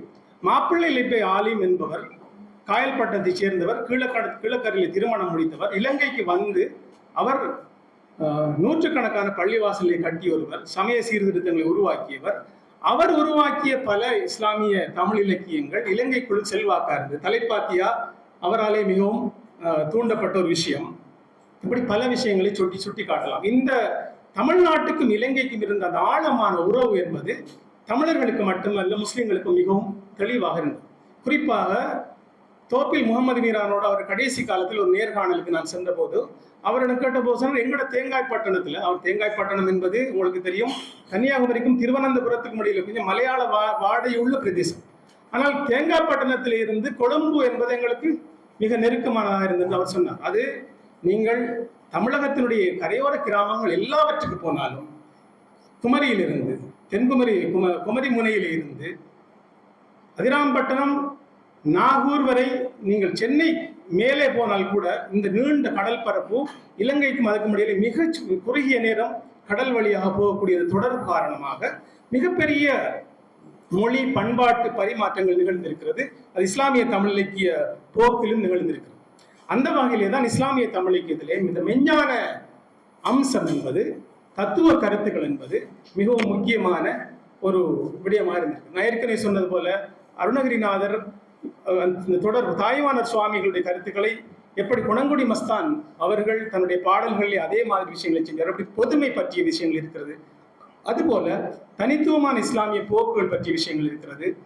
இன்னும் சொல்ல போனால் இது வேறுபட்ட வித்தியாசமான பல விளக்கங்களை கொண்டு வரக்கூடிய ஒன்றாகவும் இருக்கிறது. அப்ப இஸ்லாமிய தமிழ் இலக்கியம் என்பது மிகப்பெரிய ஒரு பரப்பு. அதை அதிகமாக பேச முடியாது. மசாலா என்ற அரபு சொல் கேள்வி என்பதிலிருந்து வருகிறது. வினாவிடை அடிப்படையில் அமைந்த ஒரு இலக்கியம். நாமா என்கிற ஒரு பாரசீக சொல், நாமே என்று நாமா என்று ரெண்டு சொல்கிறார்கள். இது ஒரு வரலாற்று கதையை சொல்லுகின்ற ஒரு விஷயமாக தனியான தமிழ் இலக்கிய வடிவமாக வந்திருக்கிறது. முனாஜாத் என்கின்ற இறைவனோடு நெருக்கமாக பேசுகின்ற ஒரு இறை வேட்கையை வெளிப்படுத்துகின்ற ஒரு இலக்கிய வடிவம். படைப்போர் என்கின்ற பெலட் வடிவம். அது தமிழில் இருந்த பரணி இலக்கியங்களுடைய வடிவத்திலே அதை ஒத்ததாக அல்லாமல் அதனுடைய உள்ளடக்கத்திலும் சரி வெளிப்பாட்டு முறையிலும் சரி இந்த படைப்போர் இலக்கியங்கள் மிகவும் வித்தியாசமாக படைக்கப்பட்டிருக்கின்றன. பெரும்பாலும் இஸ்லாமிய சமூகத்தோடு இஸ்லாமிய வரலாற்றோடு தொடர்பான போர்களை பற்றி தான் அந்த படைப்போர் இலக்கியங்கள் பேசுகின்றன. திருமண வாழ்த்து ஒரு தனி இலக்கிய வடிவமாக முஸ்லிம் சமூகத்தாலே தொடர்ந்தும் கொண்டு வரப்பட்டிருக்கிறது. அது பற்றி பல விஷயங்கள் இருக்குது. நொண்டி நாடகம், இப்படி சிற்றிலக்கிய வடிவங்களிலே குறிப்பான பல விஷயங்கள் இருந்திருக்கு. ஆனால் தொடர்ச்சியான பல இஸ்லாமிய தமிழ் இலக்கிய நூல்கள் ஏன் அழிந்து போயின என்பதற்கு இன்னும் முழுமையான காரணங்கள் இல்லை. பொதுவான அலட்சிய மனோபாவம் ஒரு காரணமாக இருந்தாலும் போர்த்துகீயர்கள் அழித்தது பற்றிய பதிவுகள் பல இடங்களில் இருக்கின்றன. பள்ளிவாசல் உடைக்கப்பட்ட சரித்திரம் இருப்பது போல போர்த்துகீயர்களுடைய காரணமாக 4 கோயில்கள் முடைக்கப்பட்டிருக்கின்றன. யாழ்ப்பாணத்தில் எப்படி சம்பவங்கள் இருக்கின்றன, அது மாதிரி பல விஷயங்களையும் காரணமாக சொல்கிறார். அடுத்தது 1572 வண்ண பரிமள பொருள் இயற்றிய 1000 மசாலா என்று வழங்கும் அதிசய புராணம் என்று அவர் சொன்ன அது மிகவும் முக்கியமான ஒரு திருப்பு முனியாகவும் பேசப்படுகிறது. என்றால் உங்களுக்கு தெரியும், அதற்கு முந்தையதெல்லாம் நபிகள் நாயகம் பற்றி அவரை பற்றித்தான் ஸல்லல்லாஹு அலைஹி வஸல்லம் இறை தூதர் பற்றித்தான் அவரை மட்டும்தான் பாட்டுடைய தலைவராக பற்றி பேசினார். பின்வந்த இஸ்லாமிய இலக்கியங்கள் எல்லாம் இந்த சமய சான்றோர்கள் என்கின்ற, குறிப்பாக சூஃபிகள், ஆன்ம ஞானிகள் என்று சொல்கிற இவர்களை பற்றி பாடுகின்ற ஒரு மரபு இந்திய காலத்திலே வருகிறது. இப்படி ஒரு தொடரை பேசிக்கொண்டு செல்லலாம். நவீன காலம் என்று வருகிற போது குறிப்பாக இன்னொரு விஷயத்தையும் சொல்லுவாங்க. பெண்கள் எப்படி வந்தாங்க? 1938 நாகூரை சேர்ந்த சித்தி சுபைதா பேகம் எழுதிய காதலா கடமையா என்ற நாவல் தான் முதலாவது இதுவரை பதிவு செய்யப்பட்ட ஒரு முஸ்லீம் பெண்ணுடைய எழுத்தாக பார்க்கப்படுகிறது. இன்னும் அதற்கு முழுமையான ஒரு விஷயம் தேடி முழுமையாக அடையப்படாத விடயமாக இருந்தார். பாத்திமுத்து சித்திக் நைல் நதிக்கரையில் அந்த ஒரு பயண இலக்கியத்தையும் எழுதியிருக்கிறார். இதெல்லாம் 20ஆம் நூற்றாண்டுடைய மத்திய காலங்களில் நடந்த விடயங்கள். பிறகு பல இஸ்லாமிய தமிழ் இலக்கிய ஆளுமைகள் உருவாகினார்கள். காமோ ஷரீஃபை பற்றி எல்லோருக்கும் தெரியும். ஏரிக்கரையின் மேலே அந்த பாடல் உங்களுக்கு தெரியும். போறவழி பெண்மயில் என்ற அந்த சினிமா பாடல், வாழ்ந்தாலும் மேசும் தாழ்ந்தாலும் மேசும் என்ற பாடல், இப்படி சினிமா பாடல்களில் கூட அவர் காமோ ஷரீஃப் வந்தார். அவருடைய பல விஷயங்கள் அப்படி இருக்கிறது. அதுபோல இந்திய காலங்களிலே வந்த கவிக்கோ அப்துல் ரஹ்மான், மூமேத்தா, இன்குலாபுடைய பேர் ஷாகுல் அமீத் என்ற பேர், அபி, அது அபிபுல்லா என்பதில் சுருக்கம் என்று சொல்வார்கள், அபி. அதுபோல இவர்களெல்லாம் தமிழ் இலக்கியத்தில் மிகவும் முக்கியமான ஆளுமைகளாக வந்தவர்கள். அப்துல் அமீத் பாக்கவி அவர்கள் தர்ஜுமத்துல் குர்ஆன் எழுதினார். அதற்கு முன்பு அரபு தமிழிலே குர்ஆனுக்கு தஃப்சீர் என்கின்ற விரிவுரைகள் தமிழில் எழுதப்பட்டிருக்கின்றன. இப்படி பல விஷயங்களை இஸ்லாமிய இலக்கிய வரலாற்றில் சொல்லலாம். அதுபோல குலாம் காதிர் நாவலர் இஸ்லாமிய தமிழ் இலக்கிய பரப்பில் மிக முக்கியமான ஒரு ஆளுமை. அவர் இசை நுணுக்கங்களை பற்றிய ஒரு நூலை எழுதியிருக்கிறார். அது இசை நுணுக்க இன்பம் என்ற பெயரிலே ஆபிரகாம் பண்டிதர் படைத்த கருணாமிர்த சாகரம் போன்ற ஒரு இசை நூலாக அது படிக்கப்படுகிறது. அது மாதிரி முருகன் மேல் பாடப்படுகிற காவடி சிந்து போல முஸ்லிம்கள் அதை பூவடி சிந்து என்று அந்த சிந்தை தங்களுக்கு ஏற்ற மாதிரி மாற்றி பாடினார்கள். அது மொஹிதீன் அப்துல் காதர் ஜீலானியை பற்றி பேசுகிற போது, நாகூர் மீரான் சாஹிப்பை பற்றி பேசுகிறார். இப்படி இறை தூதர் முகமது ஸல்லல்லாஹு அலைஹி வஸல்லம் பிறகு அதிகமாக தமிழிலே பாடப்பட்டது மொஹிதீன் அப்துல் காதர் ஜீலானி, அதுபோல நாகூர் மீரான் சாஹிப் என்கின்ற இவர்களை பற்றித்தான். இப்படி அது அடுத்தடுத்த கட்டமாக நகர்ந்து வந்திருக்கிறது. தமிழ்நாட்டிலும் கூட அந்த தமிழ் இலக்கியத்தினுடைய பிரதானமான போக்குகளுக்குள்ளே முஸ்லிம்களுக்கு தொடர்பு இருந்தது. கம்பன் கழகத்துக்கு நீதியரசர் எம் இஸ்மாயில் அவர்களை பற்றி அவர்களுக்கு தொடர்பு எல்லோருக்கும் தெரியும். இப்படி இந்த பெரிய புராணம் பற்றியெல்லாம் காமு ஷரீப் பல உரைகளை நடத்தியிருக்கிறார். இப்படி ஒரு மரபும் தமிழ்நாட்டில் இருந்து வந்திருக்கிறது. அதற்கு பிறகு இப்போது புதிய மரபாக குறிப்பாக இந்த 60களுக்கு பிறகு நடந்த மாற்றங்களிலே இலங்கை ஒரு மிகப்பெரிய ஒரு திருப்பு முனையில் இருந்தது. இந்தியாவை பொறுத்தவரை அங்கு இஸ்லாமிய தமிழ் இலக்கியம் எடுத்த போக்கு என்பது மரபார்ந்த இஸ்லாமிய நோக்கினுடைய அடுத்த கட்ட விரிவாகும்.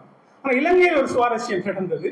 இலங்கையில் இந்த குறிப்பாக தினகரன் போன்ற பதிவுகள், தினபதியிலே ஒரு நாள் சிறுகதை என்று தொடங்கினார்கள். அது மாதிரி தினபதியிலே கைலாசபதி அவர்கள் ஆசிரியராக இருந்த காலகட்டம். இப்படியான காலகட்டங்களுக்கு பிறகு முற்போக்கு எழுத்தாளர் சங்கங்களிலே இங்கு முன்னோடி முஸ்லீம் எழுத்தாளர்கள் பலர் அதிலே தான் அங்கம் வைத்தார்.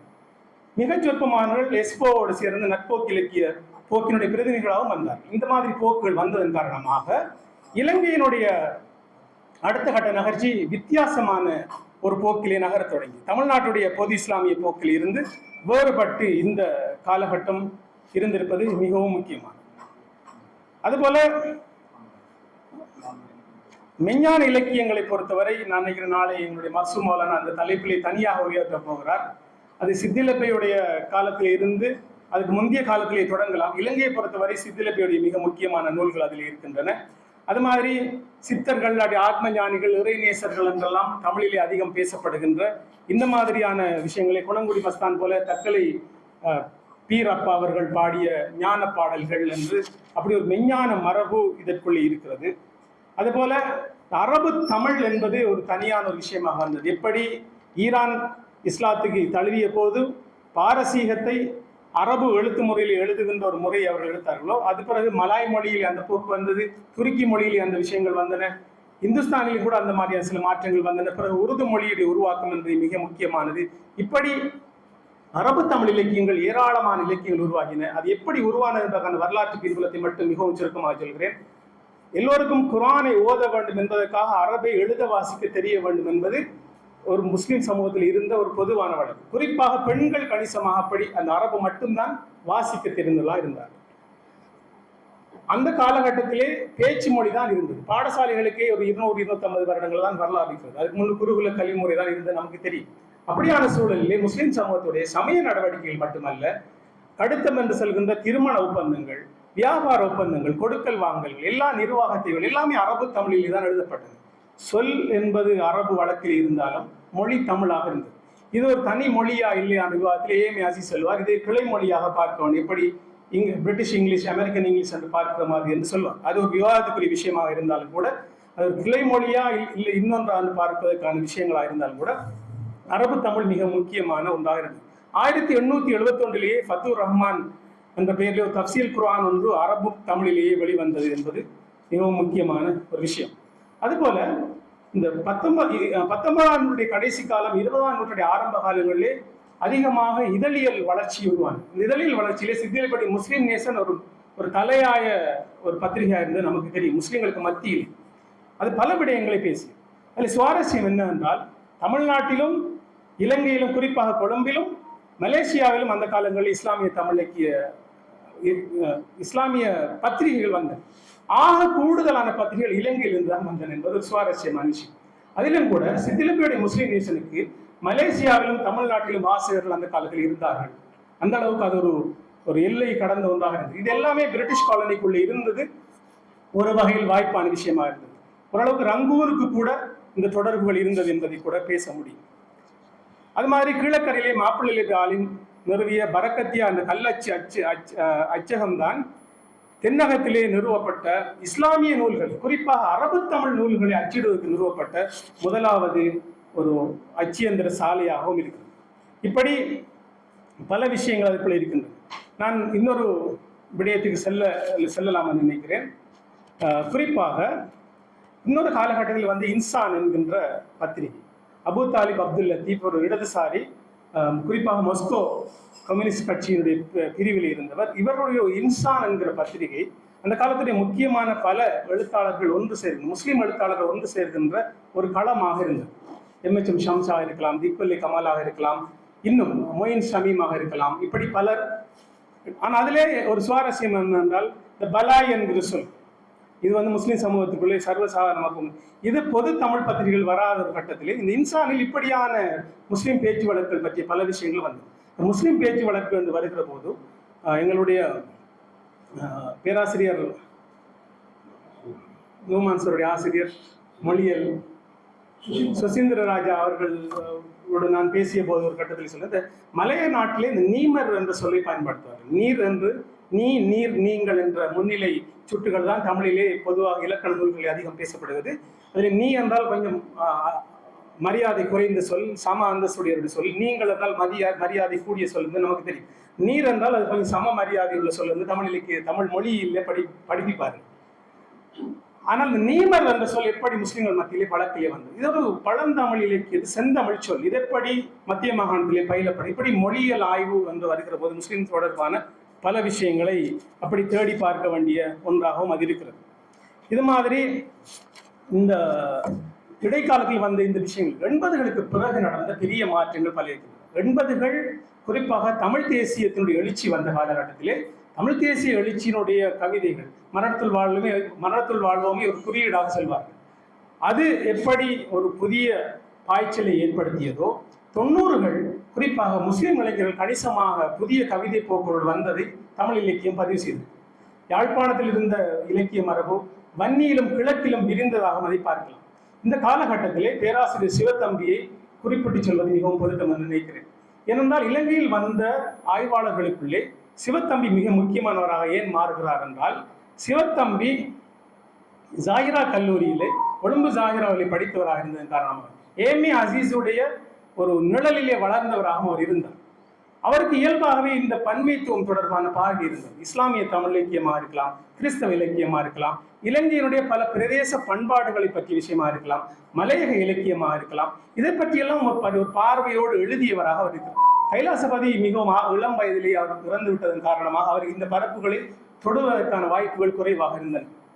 ஆனால் சிவத்தம்பி இந்த விஷயங்களை அதிகம் விரித்து பார்த்த ஒருவராக இருக்கிறார். 80களுக்கு பிறகு வந்த இந்த மாற்றங்கள் தொடர்பாக நான் நண்பர் மதுவும் இந்த இடத்தில் இருக்கிறார். சிவத்தம்பியோடு நாங்கள் நிறைய உரையாடல்களை செய்திருக்கிறோம். அந்த மாதிரியான உரையாடல்களை இந்த புதிய பல போக்குகள் இந்த காலகட்டத்தில் உருவாகியது. இது கிட்டத்தட்ட ஒரு நவீனம் சார்ந்து பின்னவீனம் சார்ந்து இந்த புதிய இலக்கிய போக்குகள் சார்ந்து வந்திருக்கிறது. போஸ்ட் லிட்ரேச்சர் காலம் என்று இதை பேசுகிறார்கள். இப்போ எழுதுவதற்கே போதும் இந்த ஏஐ காலத்தில் ஆள் வருமா என்ற ஒரு கேள்வி இருக்கிற ஒரு காலகட்டத்திலே நாங்கள் நகர்ந்திருக்கிறோம். இந்த பின் இலக்கிய காலம் எப்படி போகும்? இந்த காலகட்டம் வரை வெவ்வேறு இலக்கிய போக்குகள் வெவ்வேறு தரப்புகள் இருந்திருக்கு. இஸ்லாமிய இலக்கிய போக்கு நான் பேசிய அந்த ஆரம்ப கால இலக்கியத்திலிருந்து இன்று நவீனம். இப்போது இருக்கிற மேமன் கவி கூட பின்னவீனத்து இலக்கியங்கள் தொடர்பாக அதிகம் பேசுவார், எழுதுவார். இப்படி ஒரு மரபு நோக்கி இது நகர்ந்து வந்திருக்கிறது. அப்ப இந்த இஸ்லாமிய தமிழ் இலக்கியத்துடைய மரபை மாற்றங்களை பேசினால் பல விஷயங்களை பேசி செல்லலாம். வாய்மொழி இலக்கியம்ங்கிற தனி ஒரு துறையே இருக்குது. மிக விரிந்த பரப்பு என்றால் எனக்கு ரொம்பவும் கஷ்டமாக இருந்த இந்த விஷயங்கள் எதை முன்வைப்பது எதை தவிர்ப்பது. தாலாட்டு பாடல்கள் எவ்வளவு முக்கியமானது நமக்கு தெரியும். தமிழகத்திலே இருந்த முக்கியமான தாலாட்டு பாடல்கள் ஒன்றுதான் இந்த ஹஸ்பி ரப்பி ஜல்லல்லா என்ற பாடல். இதை நான் சொன்ன அப்துல் கஃபூர் அவர்கள் இஎம் அனிஃபாவை வைத்து ஒரு பாடலாக எழுதி அது ஒரு பிரபல்யமான பாடலாக மாறியது. என்னன்னாலும் அந்த முதல் 4 அடியும் தான் அரபு. பிறகு அதே அரபு அந்த ஒலிக்கு ஏற்ற மாதிரி அது பிறகு மாறி வருகிறது.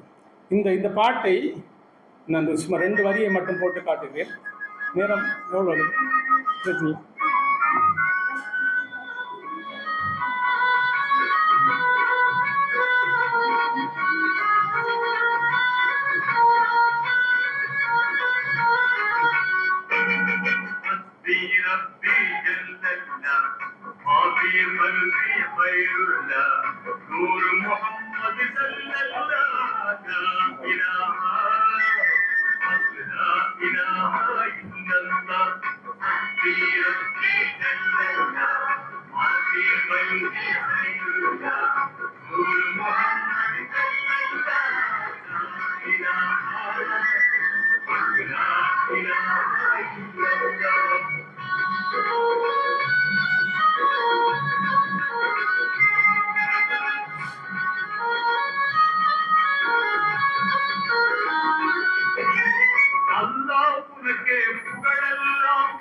உயர்ந்த தனாத்துதலாம் தரை பொழியும் தூதர் நல்லார்னை நார் நபிகழ்வான் நன்மை கலைஞர் தோழர்தான். இப்படி அந்த அதே தாலாட்டு பாடலை மட்டுக்கு தமிழிலே கொண்டு வந்து அந்த மொழியூடாக அந்த நெருக்கத்தை உருவாக்குகிற அந்த பணியை இவர்கள் செய்தார். அது மாதிரி இன்னொரு சுவாரஸ்யமான விஷயம், காயல்பட்டணம் என்பது எப்படி முசிறி அங்கு கேரளத்தில் ஒரு முக்கியமான துறைமுகம் இருந்தது, காயல்பட்டணம் அதை விட முக்கியமான ஒன்றாக இருந்தது. அது இந்த காயல் என்பதே துறைமுகம் தான், அது உங்களுக்கு தெரியும், இந்த வரலாற்றையெல்லாம் பேசவில்லை.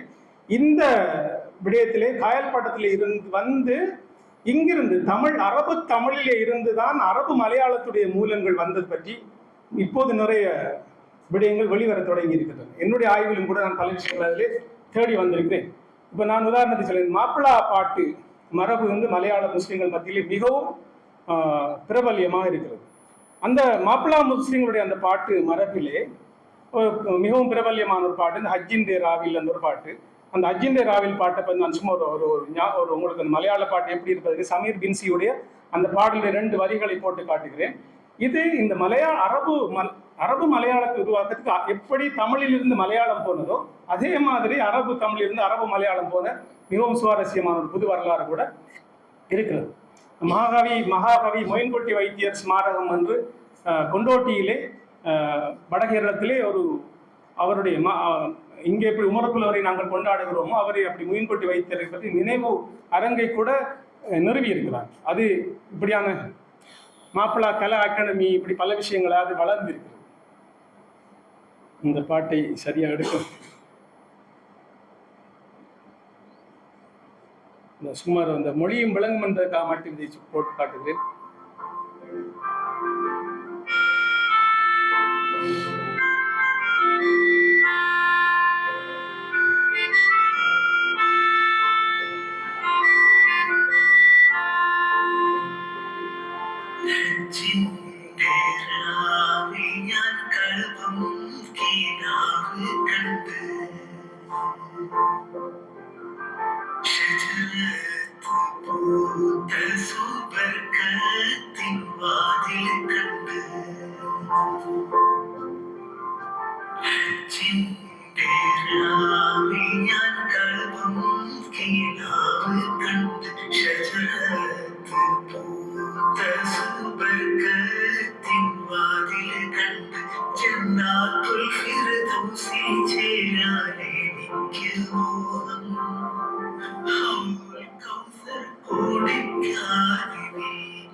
எல்லாம் போட விட்டாலும் நான் ஒரு சாம்பிள் லெக்சர் எப்படி இந்த மரபுகள் எப்படி மாறி செல்கின்றன என்பது எல்லாவற்றையும் தொகுத்து பேசுகிற போது, நேரத்தை கருதிலே நான் தொகுத்து செல்கிற போது, இஸ்லாமிய தமிழ் இலக்கியம் ஒன்று தொடங்கி அந்த மரபு இன்று ஒரு பெரிய இடத்துக்கு மாறி வந்திருக்கிறது. அது இசை மரபாகவும் வந்திருக்கிறது. உங்களுக்கு தெரியும், தமிழகத்துடைய மிகப்பெரிய இசை ஆய்வாளர் மம்மது, எப்படி மம்மூட்டி என்பது முகம்மது குட்டி என்பது பேரினுடைய சுருக்கம் தான் மம்மூட்டி. முகம்மது என்பது மம்மது தான். நான் மம்மது பற்றி அநேகமாக எல்லோருக்கும் தெரிந்திருக்க நினைக்கிறேன், இசை சார்ந்த எல்லோருக்கும். அவர் இந்த இந்த இசைத்தமிழை பற்றி பேசாவிட்டால் அந்த உரை ஒரு சரியான இடத்துக்கு வந்து சேராது என்பதால் அதை மட்டும் சுருக்கமாக சொல்லிவிட்டு நான் சொல்கிறேன். ஏன் இந்த புத்தகங்களை எல்லாம் கொண்டு வர என்றால் இப்படி பல விஷயங்கள் நடந்திருக்கு என்பதை காட்டுவதற்காக எனக்கு சுமார் குறிப்பாக சொல்லிவிட்டு போகலாம். தமிழ் இசைக்கு இஸ்லாமியருடைய பங்களிப்பு என்று அவர் சொல்கிற போது, நாம் மம்மது முஸ்லீம் இசை பற்றிய ஒரு ஆள் அல்ல. அவர் மிக பொதுப்பரப்பில் மிக முக்கியமான தமிழ் இசை ஆய்வாளர். அவர் இந்த இஸ்லாமியத்தை பற்றி ஒரு சின்ன குறிப்பு சொல்வார். அதில் இருக்கிற விஷயங்களை அவர் சொல்லுகிற போது அந்த விஷயம் மிகவும் சுவாரஸ்யம். அவர் சொல்ல, இயல்பா என்பது செய்யுள், அது வாசித்தலுக்குரியது. வெள்ளி நிற மல்லிகையோ வேறந்த மாமலரோ இப்படி சொல்லுவார். இசைப்பா என்பது தாளம் பண்ணுடன் பாடுதலுக்குரியது. அப்ப நான் இப்போ போட்ட பாடல். நாடகப்பா என்பது அவர் சொல்ல 3வது கூத்துப்பா மற்றும் நாட்டியப்பா. இது மெய்ப்பாடு காட்டி தானே ஆடுவதற்கும் பிறர் ஆடுவதற்கும் பாடக்கூடியது. அந்த 3 மரபுகளை அவர் சொல்லிவிட்டு முஸ்லிம் சமூகத்துக்குள்ளே நடந்திருக்கிற இந்த இசைப்பாடல்கள் பற்றியெல்லாம் அவர் பல விஷயங்களை சொல்லி செல்கிறார். இந்த சிந்து பாடல், கண்ணி, நொண்டி சிந்து, காவடி சிந்து, ஆனந்த கழிப்பு, வளையல் சிந்து, பாங்கிமார், கிள்ளை, பாப்பா, தங்கம், கண்ணாடி, இப்படி ஒரு லிஸ்டே போட்டு செல்வார். இப்படி 50க்கும் மேற்பட்ட சிந்து வகைகள் உள்ளன. இஸ்லாமிய தமிழ் இலக்கியம் அதிகம் கையில் எடுத்த ஒன்று இந்த சிந்து. அது மாதிரி நாட்டார் பாடல் மரபு ஒரு தனியாக பேசப்பட வேண்டும். வானமாமலையுடைய பேராசிரியர் வானமாமலுடைய வழிகாட்டிலே பாலசுந்தரம் அவர்கள் செய்த அந்த இதில் கிழக்கு மாகாணத்தில் நாங்கள் அந்த மரபிலே வந்தவர்கள். எங்களுக்கு இந்த பெண்கள் பாடியது கடைசியாக கண்ணாலே கவி பாடுகின்ற பெண்கள் கடைசி தலைமுறையை கண்ணால் கண்ட ஒரு தலைமுறையாக நாங்கள் இருந்திருக்கிறோம். இப்போ அது குறைந்து விட்டது. குரவை எழுப்புகின்ற பெண்கள், இந்த மாதிரி விஷயங்கள் எல்லாம் வந்தது. அதிலும் குறிப்பாக இந்த இந்த இசைப்பாடல்கள் என்று வருகிற போது தாலாட்டு எப்படி, நான் ஏற்கனவே சொன்னது ஹஸ்பி ரப்பி ஜல்லல்லா மாதிரி தாலாட்டு என்பது எப்படி மிக முக்கியமானது. நான் என்னுடைய முதலாவது புத்தகம் தேசிய இன பிரச்சனையும் எதிர்ப்பு இலக்கியம் ஒரு கலாச்சார ஆயுதம் என்பது என்னுடைய முதலாவது புத்தகம். இந்த பல்கலைக்கழகத்தில் நான் செய்தது தேசிய இன பிரச்சனையும் எதிர்ப்பு கவிதைகளும் அந்த தலைப்பிலே நான் ஆய்வு செய்தேன். இந்த எதிர்ப்பு இலக்கியம், இந்த ரெசிஸ்டன்ட் லிட்ரேச்சர் என்பது தாலாட்டில் இருந்து தான் முதலாவது தொடங்கும். போர்த்துகேயருக்கு எதிரான முதலாவது குரல் தாலாட்டு பாடல்களை தொடங்கியும். அப்படி இந்த சமூக விமர்சனங்கள் எல்லாம் இந்த விஷயங்களே பல வந்திருக்கு. நாடக பாடலே அலி பாதுஷா நாடகம், அப்பாஸ் நாடகம், தையார் சுல்தான் நாடகம், இதெல்லாம் மிகவும் பிரபல்யமான விஷயங்கள். ஞான பாடல்களை பற்றி கூட அவர் இந்த விஷயத்திலே குறிப்பிட்டு சொல்லுவார். அப்படி கண்ணி இதெல்லாம் சொல்லிவிட்டு திரை இசை பாடல்களை பற்றி சொல்கிற போது எப்படி முதலாவது தலைமுறை திரை இசை பாடல்கள் எப்படி இருந்தது, ஜி ராமநாதனுடைய காலகட்டம், இது பண் இசை காலம் என்று அவர் சொல்வார். இரண்டாவது கட்டத்தை விஸ்வநாதன் ராமமூர்த்தியுடைய காலம், இது மெல்லிசை காலம் என்று சொல்வார். இவர்கள் இந்த மூணாவது கட்டம் இளையராஜாவுடைய இது நாட்டார் இசை காலம் என்று அவர் வகைப்படுத்துகிறார். பொதுவாக விஸ்வநாதன் ராமமூர்த்தியாக இந்த மொனோ என்கிற ஒற்றை இசைப்பதிவில் அதிகம் ஆர்வம் காட்டினார். இளையராஜா ஸ்டீரியோ, அதாவது இறுதி வரை இந்த இரட்டை இசைப்பதிவு. ஒருத்தர் சொல்வார், ஒரு இசைக்கு மேல் இன்னொரு இசையை அப்படியே படர விடுவது என்று ஒரு அழகான சொல்லி சொல்வார். இசைக்கு இசையை தழுவி செல்கிற மாதிரியான விஷயம். மூன்றாவது ஏஆர் ரஹ்மானுடைய காலகட்டம், இது இசை கலப்பு, அதாவது கலப்பு இசை காலம், ஃபியூஷன். இந்த வித்தியாசம் சொல்வார். இந்த கலப்பு இசை காலத்தில் வருகிற ஏஆர் ரஹ்மான் இந்த ரெண்டுக்குள்ளேயும் வருகிறார். ஒரு மதம் மாறிய ஒரு பின்புலம் அவருக்கு இருப்பது போல சூஃபி இசை மரபை இந்த பொது பாட்டு தளத்துக்குள்ளே கொண்டு வந்தவராக ஏஆர் ரஹ்மான் கணிக்கப்படுகிறார். அந்த அவருடைய பாடல் முறைகள் அதில் இருக்குது. அது மட்டுமல்ல, அவர் ஒட்டுமொத்தமாக உலகினுடைய பல பண்பாடுகளை கொண்டார். இந்த விஷயங்களையும் கூட முகமது அவர்கள் தொட்டுக்காட்டார். பொதுவாக ஆதி இசையுடைய அதிர்வுகளை பற்றி பேசுகிற போது இவருடைய நிறைய இசை புத்தகங்கள் வந்திருக்கின்றன. இப்படி பார்க்கும்போது இசைத்தமிழ் மரபு வந்து கூட இதற்குள்ளே செழுமையுற்று வந்திருப்பதை நாங்கள் பார்க்கிறோம். இது எல்லாவற்றையும் பார்க்கிற போது இந்த இஸ்லாமிய தமிழ் இலக்கியம் 20ஆம் நூற்றாண்டோடு அந்த சொல் முடிந்து விட்டது. இப்போ நாம் பேசினாலும் இப்போது பெரிய விவாதங்கள் வந்திருக்கின்றன. முஸ்லீம்களோட தொடர்பான 4 தமிழ்கள் பற்றி பேசப்படுகிறது. அது விவாதமாக இருக்கிறதால் கடைசி அதை சொல்லிச்சேன். பேராதனை பல்கலைக்கழகத்தில் நடந்த தமிழும் சமய பன்மைத்துவம் என்ற ஆய்வரங்கிலே நான் இந்த 4 தமிழ்களை பற்றியும் தான் பேசினேன். இஸ்லாமிய தமிழ், அது எப்படி இலங்கை பல்கலைக்கழகம் அந்த அடையாளத்துக்கு மிக முக்கியமான பங்களித்திருக்கிறது, நான் ஏற்கனவே சொன்னது. அது மாதிரி அரபு தமிழ், சோனக தமிழ், இப்போ சோனக தேசம் பற்றி விஷயத்தை வரும் சுட்டிக்காட்டின சோனக தமிழ், அதுபோல முஸ்லீம் தமிழ், இப்போது முஸ்லீம் தேசியமா முஸ்லீம் தமிழான்னு பேச வேண்டும் என்றெல்லாம் பேசப்படும். இதெல்லாம் தாண்டி எல்லாம் தமிழ் தான். எப்படி ஒரு பன்மைத்துவத்தை பேசினால் எது தூக்கலான ஒரு விஷயமா இருக்கிறதோ, சிறுபான்மை கதையாடல்கள் என்று ஒரு சிறுகதையாடல்கள் என்று சொல்லுகிற போது பெருங்கதையாடல்களுக்குள் மறைக்கப்படுகின்ற சிறுகதையாடல்கள் என்கிற விஷயம் இருக்கிறது. ஊடலை பிரதியை பற்றியெல்லாம் தெரியும், இன்டர்வியூடிங்கான விஷயங்கள் பற்றியெல்லாம் நாங்கள் பேசுகிறோம், இதெல்லாம் தெரியும். இந்த பின்புலத்தில் இருந்து பார்த்தாலும் இஸ்லாமிய தமிழ் இலக்கியம் என்பது ஒட்டுமொத்த தமிழ் இலக்கிய பரப்பிலே முஸ்லிம்களோட தொடர்பான தமிழ் என்பது மிக விரிவான ஒரு பரப்பு என்பதற்கான கோடுகளை தான் நான் இப்போது கீறி காட்டுகிறேன். ஆனால் இந்த கோடுகள் எல்லாமே மிகப்பெரிய ஆய்வு பரப்புகளாக விஸ்தரிக்கப்பட வேண்டிய தேவை ஒன்று இருக்குது. கொழும்பு பல்கலைக்கழக இலங்கை தமிழ் சங்கத்திலே ஒரு இஸ்லாமிய இலக்கிய கழகம் ஒன்று உருவாக்குவது தொடர்பாக நீங்கள் சொன்னீர்கள், அப்படியா? உங்களுக்கு ஒரு தோ பரமசிவன் அவர்கள் அவருடைய கடைசி காலத்தில் இருந்தபோது மிக முக்கியமான ஆய்வாளர், உங்களுக்கு தெரியும். அவருடைய திருநெல்வேலி பாளையத்தில் இருக்கிற அவருடைய வீட்டுக்கு அவர் சந்திக்க போது 2 கால்கள் கலட்டி இருக்கிறது. உனக்கு எந்த புத்தகம் என்னோட பிடிக்கும் என்று கேட்டார். நான் என்னோட பண்பாட்டு அசைவுகள் தான் பிடிக்கும் என்று சொன்னேன். அந்த பண்பாட்டு அசைவுகள், அந்த புத்தகம் தோப்பாவுடைய அந்த புத்தகம் எவ்வளவு ஆழமாக தமிழ் இலக்கிய தமிழ் சமூகத்துக்குள்ளே நடக்கிற பண்பாட்டு அசைவுகளை தொட்டி செல்கிறதோ, அதே மாதிரி எல்லா சமூகங்களுக்கும் இருப்பதை நாங்கள் தேடுவதில்லை. தமிழையும் சுமேரிய நாகரிகத்தின் தொடர்படுத்துகின்ற கருத்துக்கள் நீண்ட காலமாக பேசப்பட்டு வந்திருக்கின்றன. ஆர் பாலகிருஷ்ணனுடைய இவருடைய பண்பாட்டு அசைவுகள் ஒரு பண்பாட்டின் பயணம் என்ற ஒரு பெரிய புத்தகம் வந்திருக்கு, தெரிந்திருக்கும் உங்களுக்கு நினைக்கிறேன். எப்படின்னா சிந்து வழியோடும் வைகை வழியையும் கலக்கின்ற இடப்பெயர் ஆய்வு தொடர்பாக இந்த ரெண்டும் மத்திய கிழக்கும் குறிப்பாக பாகிஸ்தானுடைய பெரிய பகுதியோடும் தமிழை திராவிட மொழிகளை தொடர்படுத்துகிற பெரிய ஆய்வுகள் பல வந்திருக்கின்றன, இப்போது வந்து கொண்டிருக்கின்றன. நம்ப முடியாத இடப்பெயர் ஒப்பீடுகள் எல்லாம் இருக்கின்றன. ஊர் என்ற பெயர் எங்களுடைய பாசெல்லாம் இப்ராஹிம் நபியுடைய காலத்திலிருந்து வளர்க்கப்பட்டு அது மத்திய கிழக்கில் இருக்கிற அதே சொல்லாக ஊர் இருக்கு. ஊர் என்ற சொல்லை பற்றி தனி ஆய்வுகள், எட்டிமாலஜி என்று சொல்வார்கள், சொற்பிறப்பியல் தொடர்பான ஆய்வுகளை மிகவும் சுவாரஸ்யமான விஷயங்கள். இப்படி பார்த்தால் முஸ்லிம் சமூகத்திலும் தமிழுக்கும் இருக்கிற உறவு மிக முக்கியமானது. இந்த தொடரை நீங்கள் பார்த்தால் முஸ்லிம்கள் அரபு வழித்தோன்றல்களா என்பதை விடவும் அவர்களுக்கு ஒரு தென்னிந்திய பின்புலம் மிகவும் பலமாக இருக்கிறது என்பதுதான் என்னுடைய ஸ்ட்ராங்கான ஆர்கியூமெண்ட், என்னுடைய ஹைபோதீசிஸ். அதை நிறுவுவதற்கான முயற்சிகள் நான் சொல்கிறேன். என்றால் இவர் வெளியிலே இருந்து வந்த ஒரு சமூகம் அல்ல, இங்கிருந்த மக்கள் இஸ்லாத்தை தழுவியவர்கள் தான் இவர்கள் என்பதுதான் பிரதானமான விஷயம். அதனால நமக்கு ஒரு தமிழ் ஒரு தாய் தன்மையுடைய ஒன்றாக, ஒரு சகோதர வாஞ்சியுடையதாக, மிகவும் இயல்பான ஒன்றாக நமக்கு இருக்கிறது என்பது மிக முக்கியமான ஒரு விஷயம்.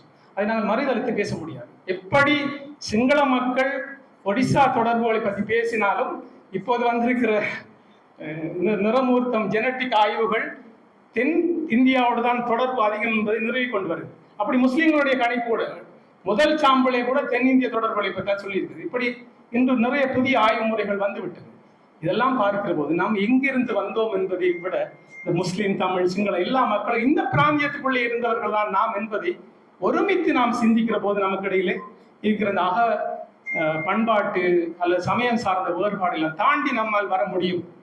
ஆகவே தமிழ் இலக்கிய பரப்பு என்பது மிக ஒரு ஃப்ளெக்சிபிளான, மிகவும் நெகிழ்வான, எல்லா பண்பாடுகளையும் உள்ளிருக்கின்ற ஒன்றாக இருந்திருக்கிறது என்பது எவ்வளவு ஒரு ரிச்சான ஒரு ட்ரெடிஷன், ஒரு செழுமையான ஒரு பாரம்பரியம், ஒரு மரபு தமிழுக்கு இருந்து வந்திருக்கிறது என்பதைத்தான் இந்த பயணம் ஒரு பண்பாட்டு பயணம். எப்படி சிந்து வழியில் அவர்களுக்கு மிக அழகான ஒரு தலைப்பு, பண்பாட்டு அசைவுகள் மாதிரி பண்பாட்டு பயணம். அந்த பண்பாட்டு பயணத்துடைய ஊடாட்டங்கள் எல்லாம் பார்க்கிற போது இப்போது சொல்லப்படுகிற கருத்துக்களின்படி ஆப்பிரிக்காவிலே முதல் மனிதன் தோன்றினான் என்று சொன்னால் விஞ்ஞான ஆய்வுகளையா நம்பிக்கைகள், சமய நம்பிக்கைகள் வேறுபட்டிருக்கின்றன. அதெல்லாம் இந்த மத்திய கிழக்கினூடாக வந்து இங்கு வந்து சேர்ந்த கால கணிப்புகள் பற்றி எல்லாம் பேசப்படுகிறது. இந்த எல்லா துறை சார்ந்து பார்க்கிற போது இஸ்லாமிய தமிழ் இலக்கியம் என்று பேசுகிற அந்த மரபு மிக நீண்டது, மிக வேறு கொண்ட ஒன்று. அரபும் தமிழும் தான் இன்று செவ்வியல் மொழிகளிலே உயிர் வாழ்கின்ற மொழிகள். மலையாளத்தை செவ்வியல் என்று சொல்கிறார்கள், அதெல்லாம் ஒரு சுவாரஸ்யத்துக்கு ஏற்றுக்கொள்வோம். ஆனால் லத்தீனாக இருக்கலாம், சமஸ்கிருதமாக இருக்கலாம், எபிரேய மொழியாக இருக்கலாம், இதெல்லாம் வரலாற்றை அழிந்து போய்விட்டது. இன்று இஸ்ரேல் அவருடைய அரசியல் தேவைக்காக எபிரேய மொழியை, ஹீப்ரு மொழியை அவர்கள் மீட்டுருவாக்கம் செய்திருக்கிறார்கள். ஆனால் அது ஒரு சமூக மொழியாக நீண்ட காலமாக இருந்ததால் அது அரபும் தமிழ் இருந்தது. தொல்காப்பியரையும் சீபவகி என்கிற அரபினுடைய மூல இலக்கண நூலையும் ஒப்பிட்டு ஜவஹர்லால் நேரு பல்கலைக்கழகத்திலே ஒரு கலாநிதிப்பட்ட ஆய்வு வந்து தமிழிலே அது காலச்சோடு வெளியீடாக கூட வந்திருக்கு. இப்படி ஒரு சுவாரஸ்யமான இன்னும் பல ஆய்வு பாதிக்கான வாயில்களை இந்த தலைப்பு திறந்திருக்கிறது. இந்த பெரிய பரப்பை பேச வேண்டும் என்று ஒரு வாய்ப்பை தந்த கொழும்பு தமிழ் சங்கத்திற்கு, உண்மையில் நான் சொன்னது இஸ்லாமிய தமிழ் இலக்கியத்துக்கும் கொழும்புக்கும் ஏதோ ஒரு வகையில் தொடர்பு இருக்கிறது. கொழும்பு தமிழ் சங்கத்திலே ஒரு நீண்ட காலத்துக்கு இதை பேசுவதற்கான வாய்ப்பை நண்பர் மதுசூதனனும் நம்மளுடைய கொழும்பு தமிழ்ச்சங்க ஆட்சிக்குழுவினர் ஏற்படுத்தியிருந்ததற்கு மனமார்ந்த நன்றியை சொல்லி, நாளை முழுமையாக நடக்கப் போகிற ஆய்வரங்கில் இன்னும் இது மாதிரியான பல விஷயங்களை நண்பர்கள் எழுத்தாளர்கள் பேசுவார்கள் என்ற ஒரு நம்பிக்கையோடு நாளை நான் இந்த பலஸ்தீன கவிதைகள் தொடர்பாக நான் நாளை பேச இருக்கிறேன். அதில் ஒரு சுவாரஸ்யம் என்றால் ராஜநாயகம் என்று ஒரு இஸ்லாமிய தமிழ் இலக்கியம், சுலைமான் அலைஹிஸ்ஸலாம் பற்றிய ஒரு பாடல். அவர் பலஸ்தீனத்துடைய இந்த சொலமன் டெம்பிளை உருவாக்குவது யூதர்கள் முயற்சிக்கிறார். உங்களுக்கு இந்த அப்ரஹாமிக் மதங்களிலே உள்ள பொது கடையாளர்கள் ஒன்று சுலைமான் இந்த உலகத்தை ஆண்டவர் முஸ்லீம்கள் நம்புகின்ற ஒன்று இருக்கிறது. அப்ப அந்த ராஜநாயகம் அதை பேசியிருக்கிறது. எல்லாமே நபிகள் நாயகம் பற்றி மட்டும் பாடப்பட்டது அல்ல. அந்த தொடரிலே தான் நான் பலஸ்தீன கவிதைகளை பார்க்கிறேன் சொல்லி கடைசியா இஸ்லாமிய தமிழ் இருக்குது எனக்கும் ஒரு சின்ன உறவு இருக்கிறது என்று சொல்லி முடிக்கிறேன்.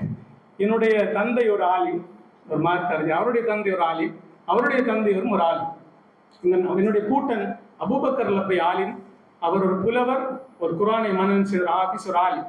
அவர் கீழக்கரையிலே போய் மாப்பிள்ளையில போய் மறைக்காத காலத்திலே ஓதியதா சொல்வார்கள். அந்த மதரசாவுக்கு நான் போய் அவன் லைப்ரரியில் ஏராளமான தமிழ் இலக்கிய அரபு தமிழ் இலக்கியங்களை பார்க்க கிடைத்தது. அவருடைய தந்தை, என்னுடைய பாட்டனார் அப்துல் ரஷீத் ஆலிம் என்கிற சீனியர் ஆலிம். அவர் இஸ்லாமிய தமிழ் இலக்கிய பாடல்களை பாடி வருவார். அது இஸ்லாமிய தமிழ் இலக்கிய பட்டியலில் எப்போதும் அவருடைய பெயர் வரும். மணிமணியான அரபு தமிழ் எழுத்து அவருடைய எழுத்துக்கள் என்னுடைய கையிலே இருக்கின்றது. இன்னொரு சுவாரஸ்யம், இப்போது புதிதாக வந்திருக்கின்ற ஆனாசான் அப்துல் சமது என்னுடைய தந்தையாருடைய பெரியப்பாவின் மகன், சேகசத்தின் என் தந்தையாருடைய மாமியின் மகன். இப்படி புதிய தலைமுறை எழுத்தாளர் வந்து என்னுடைய குடும்பத்துக்குள் இப்படி ஒரு நவீன இலக்கியத்திலிருந்தும் பாரம்பரிய இலக்கியத்திலும் ஒரு இஸ்லாமிய தமிழ் மரபும் இருக்கிறது, மாற்றமும் இருக்கிறது. அப்படித்தான் நான் ஒரு கவிஞனாக வந்து சேர்ந்திருக்கிறேன் என்று சொல்லி இந்த அருமையான வாய்ப்பை உருவாக்கி தந்ததுக்கு நன்றி கூறி முடிக்கிறேன். நன்றி.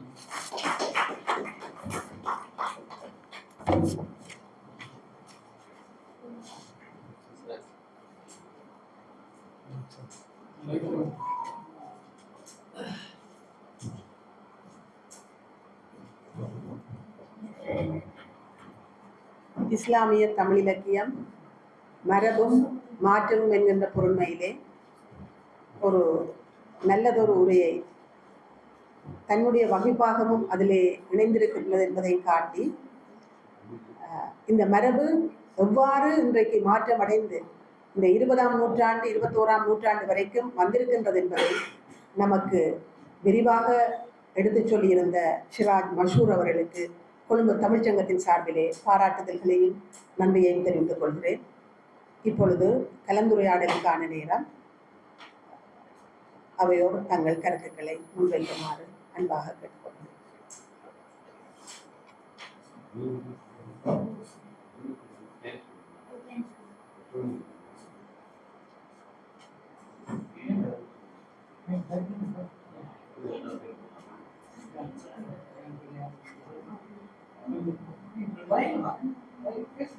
நன்றி சொல்லலாம்.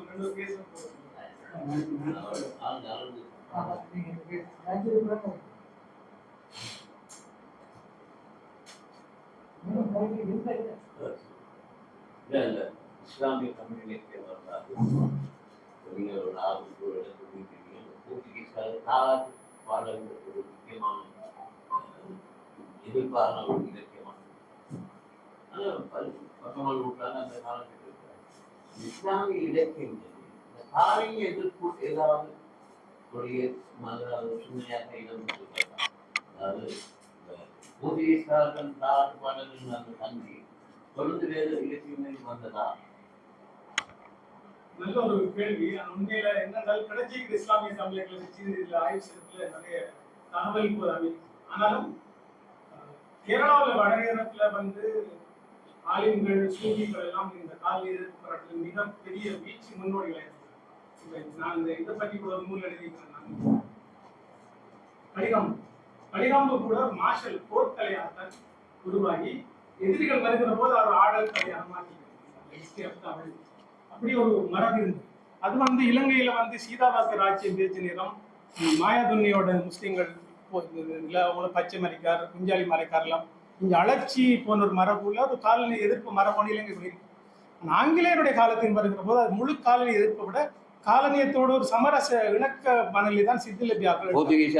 ஆனா முன்னே இருந்தது அப்படி இல்லை. அப்படி ஒரு காலனி எதிர்ப்பு மனநிலை மிச்சம்.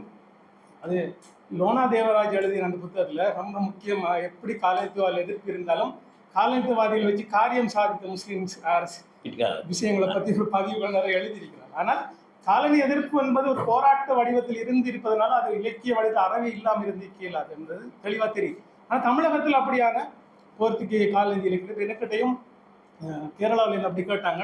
இப்படி எங்கள்கிட்ட அப்படி இருக்கிற மாதிரி தமிழ்நாட்டில் இங்கே எப்படி இருக்கிறது அதுக்கு எங்களுக்கு முழுமையாக பதில் சொல்லி எங்களுக்கு துறையா நாங்கள் ஆய்வு எடுக்கலாம். ஆனால் இது ஒரு சீரியஸாக பார்க்கப்பட வேண்டிய ஒரு ஆய்வு தேவை இருக்கிறது.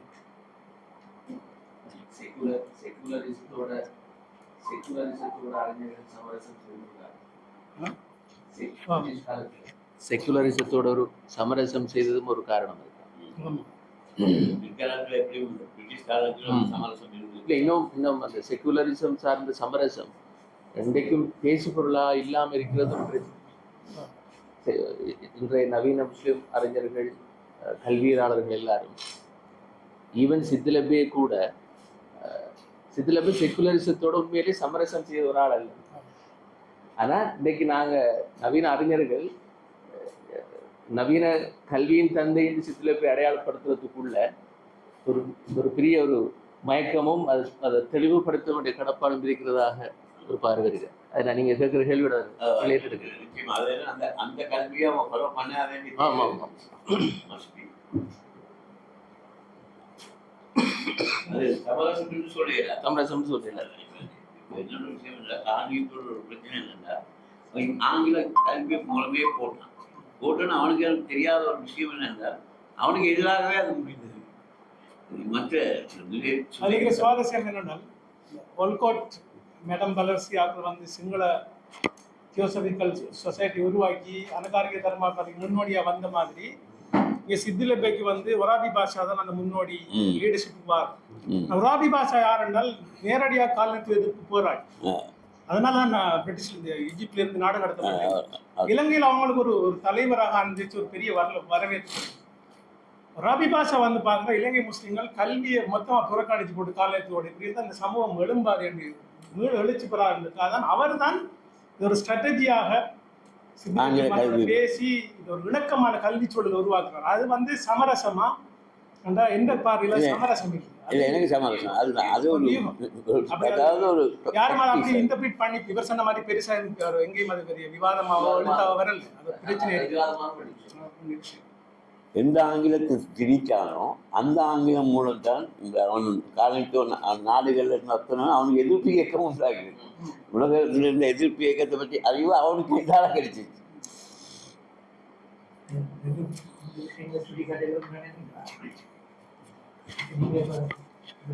கேள்வியில் இந்த உரையாடல்கள் இலங்கையினுடைய வரலாறு எழுதிய தொடர்புல ஒரு திணைக்காலனித்துவத்துக்கு பின்னர் எப்படியான ஒரு அதிகார ஆதிக்க மரபுல இருந்து விடுபட்டு அந்த மக்கள் வரலாறு எழுதப்படுவது என்பது ஒரு அடிப்படையான கேள்வி. ஏன்னா எங்கள்கிட்ட வந்து மக்கள் வரலாறு வந்து இன்னும் முழுமையாக நாங்கள் அதை நோக்கி போகவில்லை. அது ஒரு முக்கியமாக கவனிக்கப்பட வேண்டிய விஷயம். அடுத்தது வந்து நாட்டார் மரபை வந்து நாங்கள் வந்து இப்போ எழுத்து மரபுக்கு கொடுக்குற முக்கியத்துவம் வந்து நாட்டார் மரபுக்கு நாங்கள் முக்கியத்துவம் கொடுக்கல. அப்போ எழுத்தைத்தான் நாங்கள் அதிகாரத்தில் அந்த அதிகாரம் சார்ந்து எழுதப்படுவதற்குத்தான் அங்கீகாரம் கூட கொடுக்குறோம். ஆனால் இப்போ நாட்டார் மரபு, இப்போ எங்களுடைய நாட்டார் பாடலாக இருக்கலாம், நாட்டார் கதைகளாக இருக்கலாம், இவைகள்லாம் எங்களுடைய எதிர்ப்பாக இருந்தாலும் சரி எங்களுக்கான ஒரு தனித்துவமான வரலாறை பேசுவது இந்த நாட்டார் மரபுக்குள்ளே தான் இருக்குது.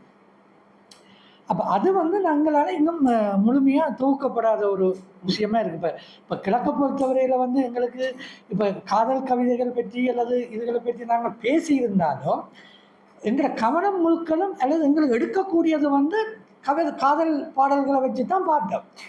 ஆனால் அந்த காதல் கவிதைகளுக்குள்ள கூட ஊடுருவி இந்த நாங்கள் இந்த ஊடுபாவன்னு சொல்கிறோம் இல்லோ, அந்த முரண்களோட பார்க்க பழகி இருந்தால் சில நேரங்களில் சமூக குரல்கள் வெளியில் வந்திருக்கு. அது எங்களோட ஆய்வில் இருந்த எங்களோட குறைபாடு இருந்தது ஒரு முக்கியமான ஒரு விஷயம். ரெண்டாவது என்னன்னு சொன்னால், இப்போ நாங்கள் இன்றைக்கி இஸ்லாமிய தமிழ் இலக்கியம் வந்து ஒரு பேசுகிறதுக்கு இதுக்கு ஒரு வரலாறும் இருக்குது, ஒரு பல்வேறு கருத்து நிலை சார்ந்த பிரச்சனைகளும் அதுக்குள்ளே இருக்குது.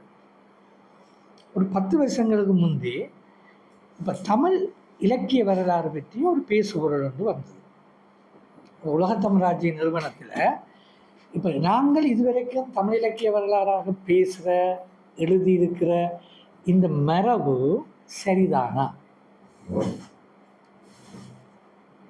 இது வந்து ஒரு தமிழ் துறையை சார்ந்த ஈவன் சிவத்தம்பி சார், தமிழண்ணர் உட்பட எல்லோரும் இந்த விவாதத்தை கிளப்பினாங்க. அதில் கிளப்ப வேண்டியதுக்கான இன்னொரு இது என்னென்னு சொன்னால், இப்போ நீங்கள் பார்த்தீங்கன்னு சொன்னால், இப்போ நாங்களும் சரி எங்களோட சிலபஸ் சிஸ்டத்துல எல்லாம் சரி, இப்போ நாங்கள் தமிழ் இலக்கிய வரலாறுன்னு ஒரு அழகாக போடுவோம். தமிழ் இலக்கிய வரலாறுன்னு போடும்போது நாங்கள் எதை பேசுவோம்னா தமிழகத்தினுடைய வரலாறை பேசிக்கொண்டு பிறகு அப்படி கடைசி முடிக்கிற நேரம் மங்களம் பாடுற மாதிரி ஈழத்து தமிழ் இலக்கிய வரலாறுன்னு ஒரு 10 நிமிஷத்தில் நாங்கள் முடிச்சிருவோம். புரியுதுல்ல?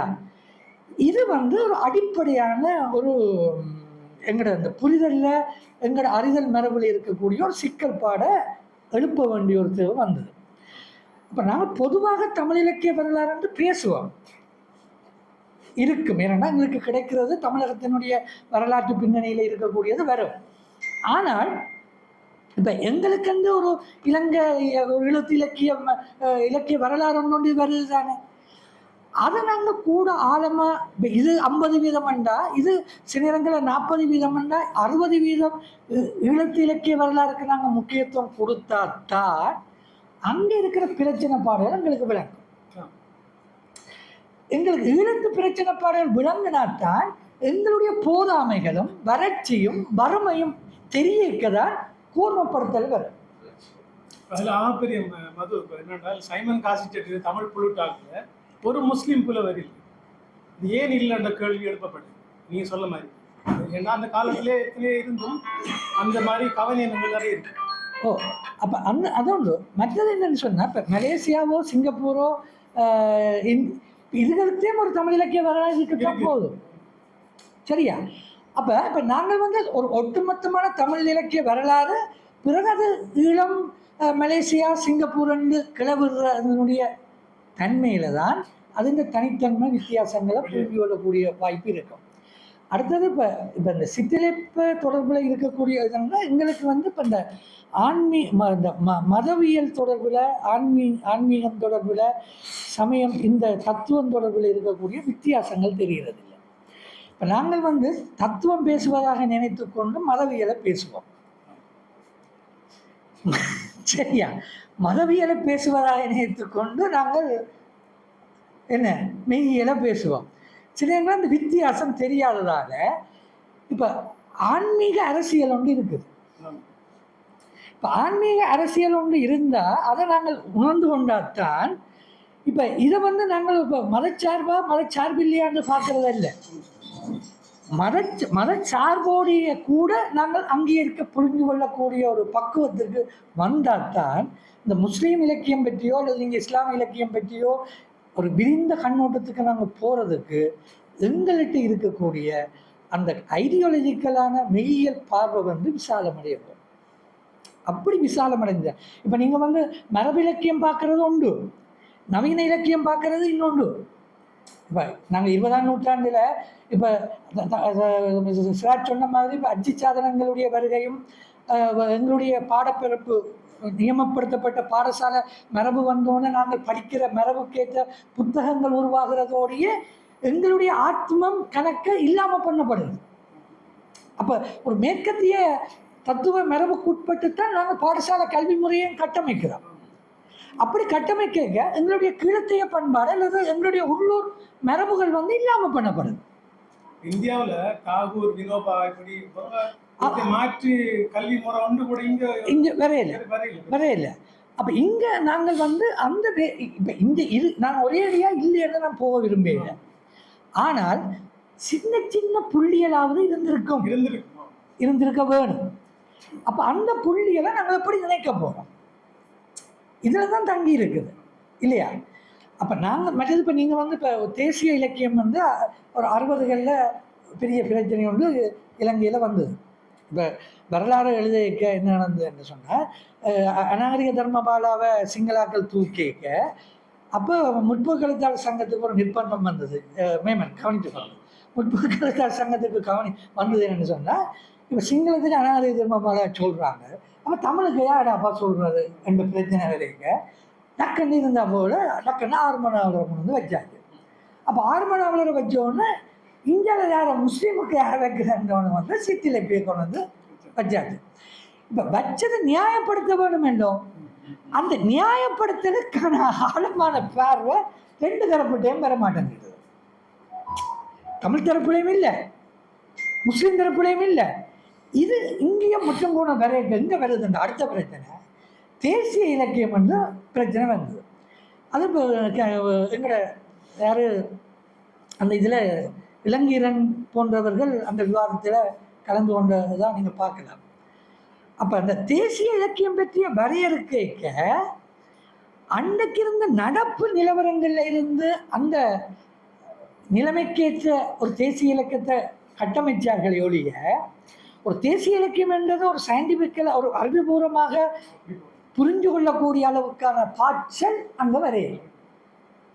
அதனால தான் இப்போ நீங்கள் இன்றைக்கு பன்மைத்துவம் நீங்கள் பேசிக்க சந்தோஷம் இருக்கிற அதே நேரம் எச்சரிக்கை பெற வேண்டி வருது. ஏனென்றா இந்த பன்மைத்துவத்துக்கு கூடாக ஒவ்வொரு சமூகங்களில் இருக்கக்கூடிய தனித்தன்மைகளையும் வித்தியாசங்களும் மெயின் ஸ்ட்ரீமுக்கு வராமல அது பன்மைத்துவம் என்று இருக்கிற எது மேலோங்குதோ அதுக்கெல்லாம் கரைஞ்சு போகக்கூடிய ஒரு ஆபத்தும் இருக்குது. இது இந்த பெரும்பாலும் இன்றைக்கு இருக்கக்கூடிய, அதுவும் இலங்கை போன்ற நாட்டில் குறிப்பாக முஸ்லீம் சமூகமோ தமிழ் சமூகமோ மலைய சமூகமோ ஈவன் சிங்கள சமூகம் பற்றி பார்க்குறதுக்கு அவர்கள்ட்ட ஆக்கள் இருக்குது. ஆனால் எங்களுக்கு தமிழ் சமூகமாக இருந்தாலும் சரி முஸ்லீம் சமூகமாக இருந்தாலும் எங்களுடைய தனித்தன்மைகளையும் வித்தியாசங்களையும் புரிஞ்சு கொள்ளக்கூடிய, அதை பொதுப்பரப்பில் வச்சு அங்கீகரிக்கக்கூடிய ஒரு தளத்தை உருவாக்குறது நோக்கி போகிறது தான் நாங்கள் ரெண்டு சமூகங்களும். ஏன்னா உங்களோட இருப்பை பாதுகாக்கிற அதே நேரம் என்னுடைய இருப்பையும் நீங்கள் பாதுகாக்க வேண்டிய தேவை இருக்குது. உங்களோட இருப்பை பாதுகாக்க வேண்டிய நேரம் அது என்னுடைய இருப்பாகவும் அதோட இணைய வேண்டியிருக்கு. ஏண்டா இது நாங்கள் சும்மா அரசியல் பேரவை சுலோகங்களில் பேசினாலும் கூட ஆபத்தும் பிரச்சனையும் புரிஞ்சு கொண்டு தான் நம்ம பேச வேண்டியிருக்கிறோம். நான் இப்போ தொடாத பக்கங்கள் இருக்குது. இப்போ சிறுகதையில் சொன்னால் பித்தன், அது மாதிரி சோலைக்கிளி, இது மாதிரி பொது தமிழ் பரப்புலையும் அவங்க பேசப்படுற ஆட்கள் இருக்கிறாங்க. இந்த மாதிரியான ஒரு கல்ச்சர் தான் வரணும் இலங்கை தமிழுக்கு.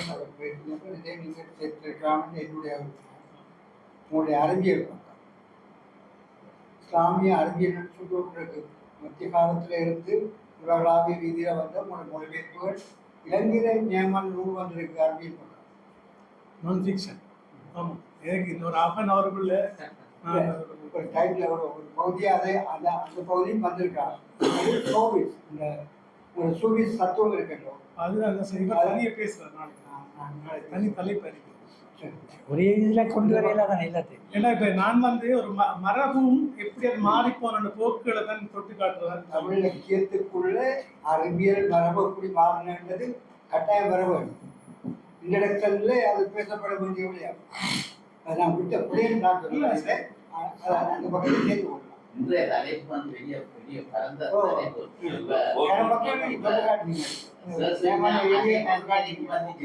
ஆனா அந்த குறுகிய காலத்துக்குள்ள எல்லாத்தையும் வச்சு உண்டே நிறைவா செய்ய முடியாம போயிருக்கு. அவை இது தொடர்ச்சியாக வரணும்.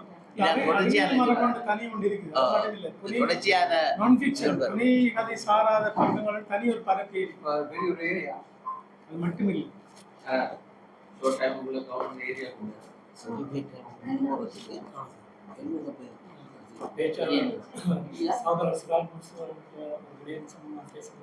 குறிப்பாக இன்னைக்கு எஜுகேஷன் ரிஃபார்ம்ஸ் கல்வி சீர்திருத்தம் சம்பந்தமாக பரவலாக பேசப்பட்டு வருது. அதுக்குரிய தயார் நிலைகள் முன்னேற்பாடுகள் நடந்து கொண்டிருக்கிறது. இந்த மாதிரியான சந்தர்ப்பத்தில் முஸ்லீம் சமூகத்தால் அவதானிக்கப்பட்ட ஒரு குறைபாடு தான் நீங்கள் நிறைய இடங்கள் அதை பற்றி சுட்டி காட்டி பேசியிருந்தீங்க. முஸ்லீம்களது இசை மரபுன்ற விடயம் எங்களுக்கு டீச்சர் ட்ரைனிங் காலேஜ் இந்த மாதிரி நிறைய வாய்ப்புகள் இருந்தும் கூட கடந்த 25 வருட சுதந்திரத்துக்கு பிற்பட்ட காலங்களில் முஸ்லீம் மாணவர்களுக்கு நாங்கள் இசை சார்ந்த விடயங்களை கற்பிக்கிறதுக்கு அந்த ஸ்பேஸை நாங்கள் சரியாக அறிமுகப்படுத்த வேண்டிய தேவை ஒன்று இருந்தும் அதை ஏதோ ஒரு காரணத்தால் பொழுதுபோக்க விடுபட்டிருக்குது. ஆனால் இப்போ எதிர்வரக்கூடிய காலங்களை பொறுத்தளவில் நாங்கள் ஏனைய சகோதர சமூகங்களில் நீண்ட காலமாக இந்த இடைவெளி பூர்ணமாக நிரப்பப்பட்டிருக்கிற நேரம் நாங்கள் ஓரளவு சிறிய அளவுடையாவது அதற்கான முயற்சிகளை மேற்கொள்ள வேண்டும் தேவை இன்றைய கல்வியலாளர்கள் இலங்கை சமூகத்தில் உணர்ந்திருக்கிறாங்க. எப்படியான சந்தர்ப்பத்தில் நீங்கள் பல வெளிநாடுகள் பல அனுபவங்களையும் சேர்த்து இன்றைக்கு பேசியிருந்தீங்க, பல மொழிகளை சார்ந்து பேசியிருந்தீங்க. இந்த வகையில் இலங்கை முஸ்லீம்களில் பாடசாலை மாணவர்களுக்கு முஸ்லீம் இசை மரபு சம்பந்தமாக ஒரு பாடப்பரப்புள் உள்ளடக்கப்பட வேண்டிய முன்னுரிமை கொடுக்கப்பட வேண்டிய விடயங்கள்னு சொல்லி அப்படி நீங்கள் பிரேரிக்க விரும்புகிறீங்களா அல்லது ஆலோசனைகள் வழங்குவது?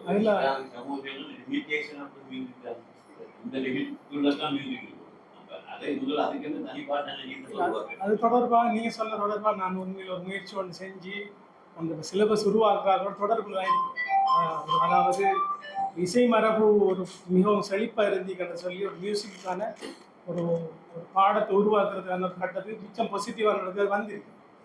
அது ஓவியமாகவும் இசையாகவும் அதை உருவாக்குறது சம்பந்தமாக பேசலாம். எல்லா கலைகளாகவும் கூட பேசலாம் அல்லது ஒரு துறையானால் இசைக்கு தான் ஆகக்கூட இந்த விஷயங்கள் இருக்கு. அப்போ அது கோட்பாட்டு சார்ந்து 6ஆம் வகுப்புக்கு என்ன போகலாம், கோயிலுக்கு என்ன போகலாம்ன்ற ஒரு முயற்சி ஒன்றில் அப்படி ஒரு அதுக்கு ஒரு அதாவது கல்வியால் நான் சொல்லிக்கிறேன்னா அந்த அது துறை சார்ந்த அகாடமிக்ஸ், அது மாதிரி நேரடி கலைஞர்கள், அடுத்தது அந்த இது மாதிரி நடுவில் இருந்து விஷயங்கள் ரெண்டு இணைக்கக்கூடிய தரப்பு எப்படி கொண்டு ஒரு குழு ஆலோசனை குழு அமைக்கலாம்ன்றது வரை அதில் பேசப்பட்டது. ஆரம்பத்திலேயே இஸ்லாம் எந்த கல்விகள் பயன்படுத்தலாம் என்ற அந்த ஆரம்பத்தில் சொல்லப்பட்டது. அதெல்லாத்தையும் நான் இதுக்கு கொண்டு வந்துடும். அப்போ தான் அதை லிமிட் பண்ணலாம். இந்த இஸ்லாமிய இசை அல்லது முஸ்லீம்களுக்கான இசை என்ற அன்னை காலமாக ஐசிஎஸ்ல வந்து இன்டர்நேஷனல் சென்டர் ஃபார் எத்னிக் ஸ்டடீஸில் வந்து முஸ்லீம் இசை தொடர்பாக ஒரு சின்ன ஒரு புக்கும் வந்திருக்கு. அந்த அது ஒரு படமாக கூட வந்திருக்கு. அதோட பேர் என்ன, மினாரத் படமாக வந்திருக்கு. அதுபோல் அம்பாறை மாவட்ட இசை மாடல் தொடர்பாக இந்த விஷுவல் ஆர்ட்ஸ் இந்த யூனிவர்சிட்டி ஒரு லெக்சரர் வந்து அவரோட மாஸ்டர் டிகிரி தீசி செஞ்சார். அவருக்கு நான் நிறைய இடங்களுக்கு ஊழியர்கள்லாம் கூட்டி கொண்டு காட்டினேன். எப்படி மௌலுத் ஒரு மியூசிக்கரி, பாங் ஒரு மியூசிக்கரி, குரவை எப்படி மியூசிக்கரி, எப்படியெல்லாம் மியூசிக் வடிவங்கள் இருக்குங்கிறதுலாம் அதாவது ஒரு ஆய்வுக்கு வருகிற போது அந்த பரப்பு வெளியே வருது. அன்னைக்கு சுட்டிக்கான முக்கியம். அது உண்மையிலேயே ஒரு பெரிய தனி ஒரு சப்ஜெக்ட். நம்ம விரிவாடு பண்ணது அழகியல் என்ற அம்சம் வந்து சில பிழையான இன்டர்பிரிட்டேஷன், மார்க்க இன்டர்பிரிட்டேஷன் எல்லாம் அப்படியே சில பேர் பெரிய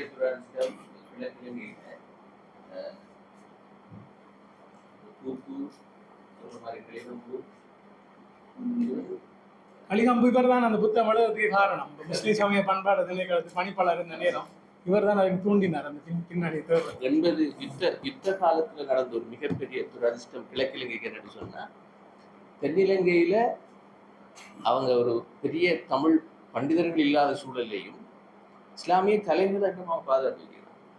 இன்னும் அந்த கலாச்சாரம் தொடருது. இப்ப சிறப்புராணம்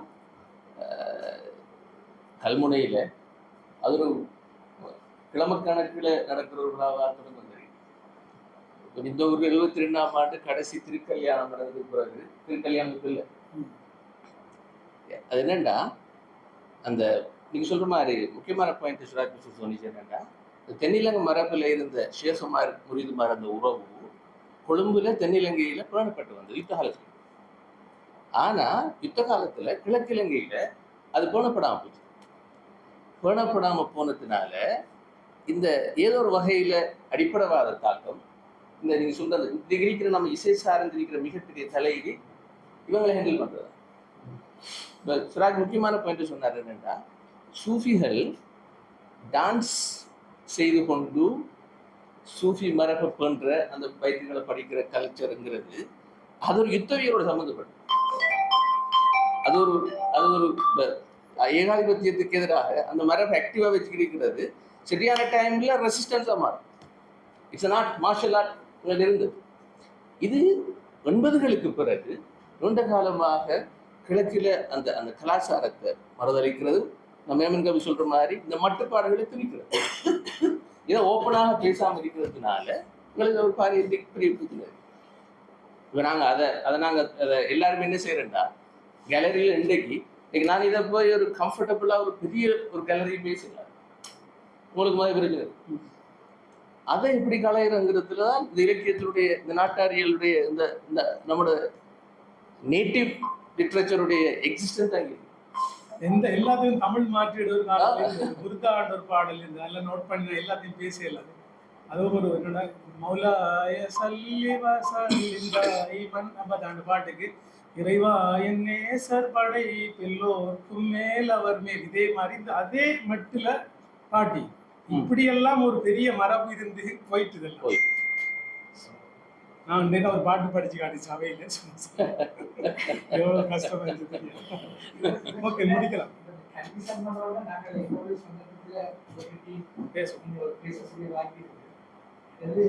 இலங்கையில வந்து இலங்கைய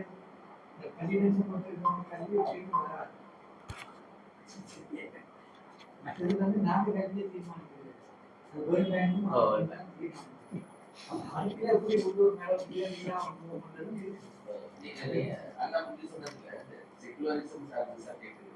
திராவிட மரபியல்ல நாங்க செகுலரிசத்தை திராவிடம் பேசுற மதசார்பு என்பது மிக ஆரோக்கியமானது. ஆனா இன்றைக்கு அகடமிக்கல் நம்ம இது திணிக்கப்பட்டிருக்கிறது ஒரு வெஸ்டர்ன் பிலோசபி சார்ந்த ஒரு திணிப்பு. அந்த செகுலர் அது நம்முடைய இருப்பு எல்லாத்துக்கும் வரலாறு கலாச்சாரம் எல்லாருக்கும் ஏதாச்சும் எதிரானது. ஓகே நோக்கம் நடந்துச்சு சரியா ஒரு மீட்டிங் நோக்கம் நீங்க நம்பி ரெண்டு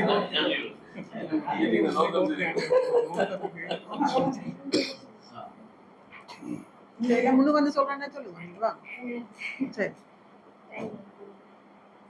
அனைவருக்கும் வணக்கம். அஸ்ஸலாமு அலைக்கும். இந்த எனது பாட்டனாரின் காசிமாரின் அரங்கை இந்த தமிழ் இஸ்லாமும் வளர்த்து தமிழுக்கு முதலாவது அரங்காக அமைத்து நன்மைக்கு நான் பெருமையாகவும் உங்களுக்கு அனைவருக்கும் நன்றி செலுத்துவதாக இருக்கிறேன். எனக்கே தெரியாத இந்த அரங்கில் செய்து எனக்கு சொன்னாங்க. தலைவமிக்க சட்டத்திரணி சுவந்தி ராஜகுலேந்திர அவங்களுக்கும்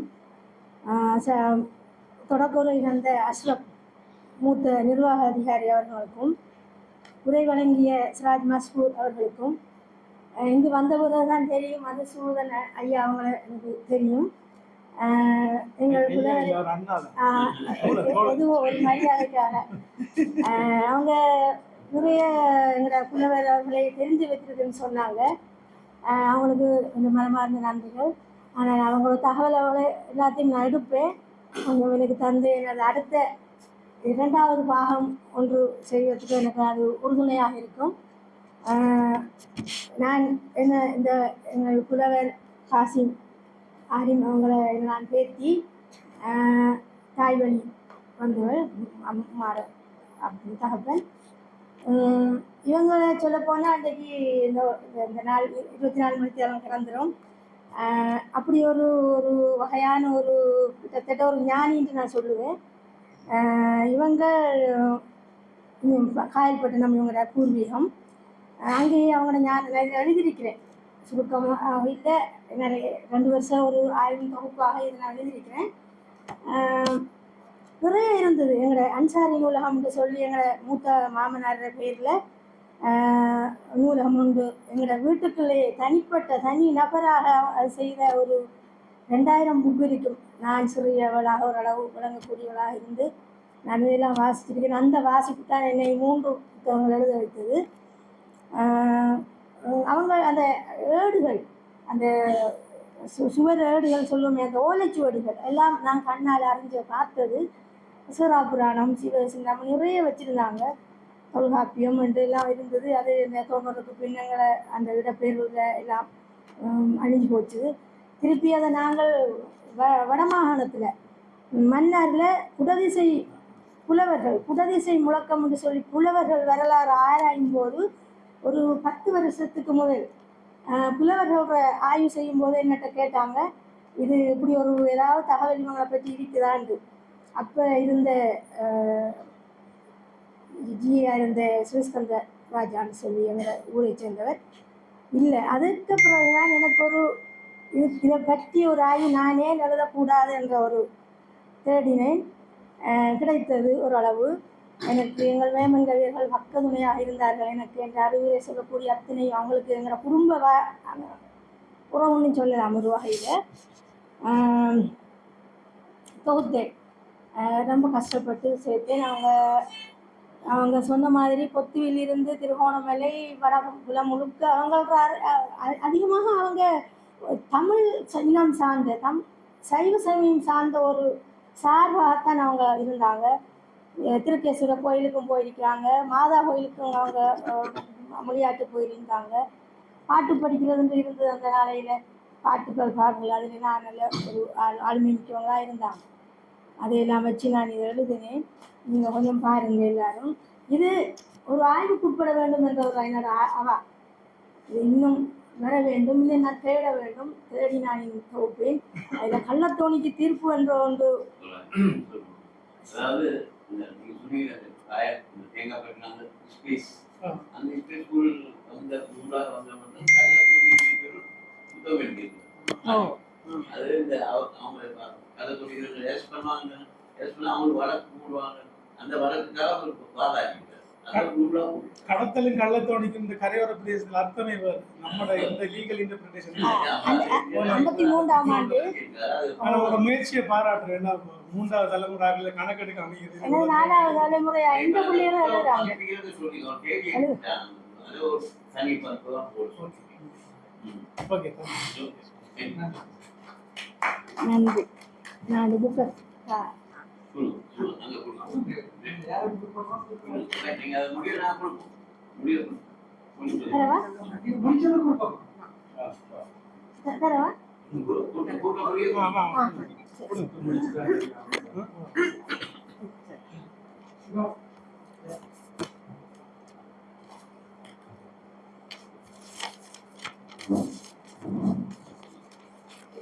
இன்றைக்கு தொடக்க உரையாற்றிய ஏபிஎம் அஷ்ரஃபுக்கான கௌரவம்.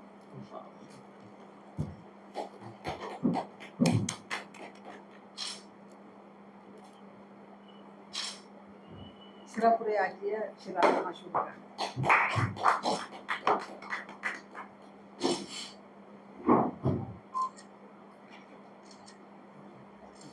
சங்க கீதத்துடன் இன்றைய நிகழ்வு நிறைவு.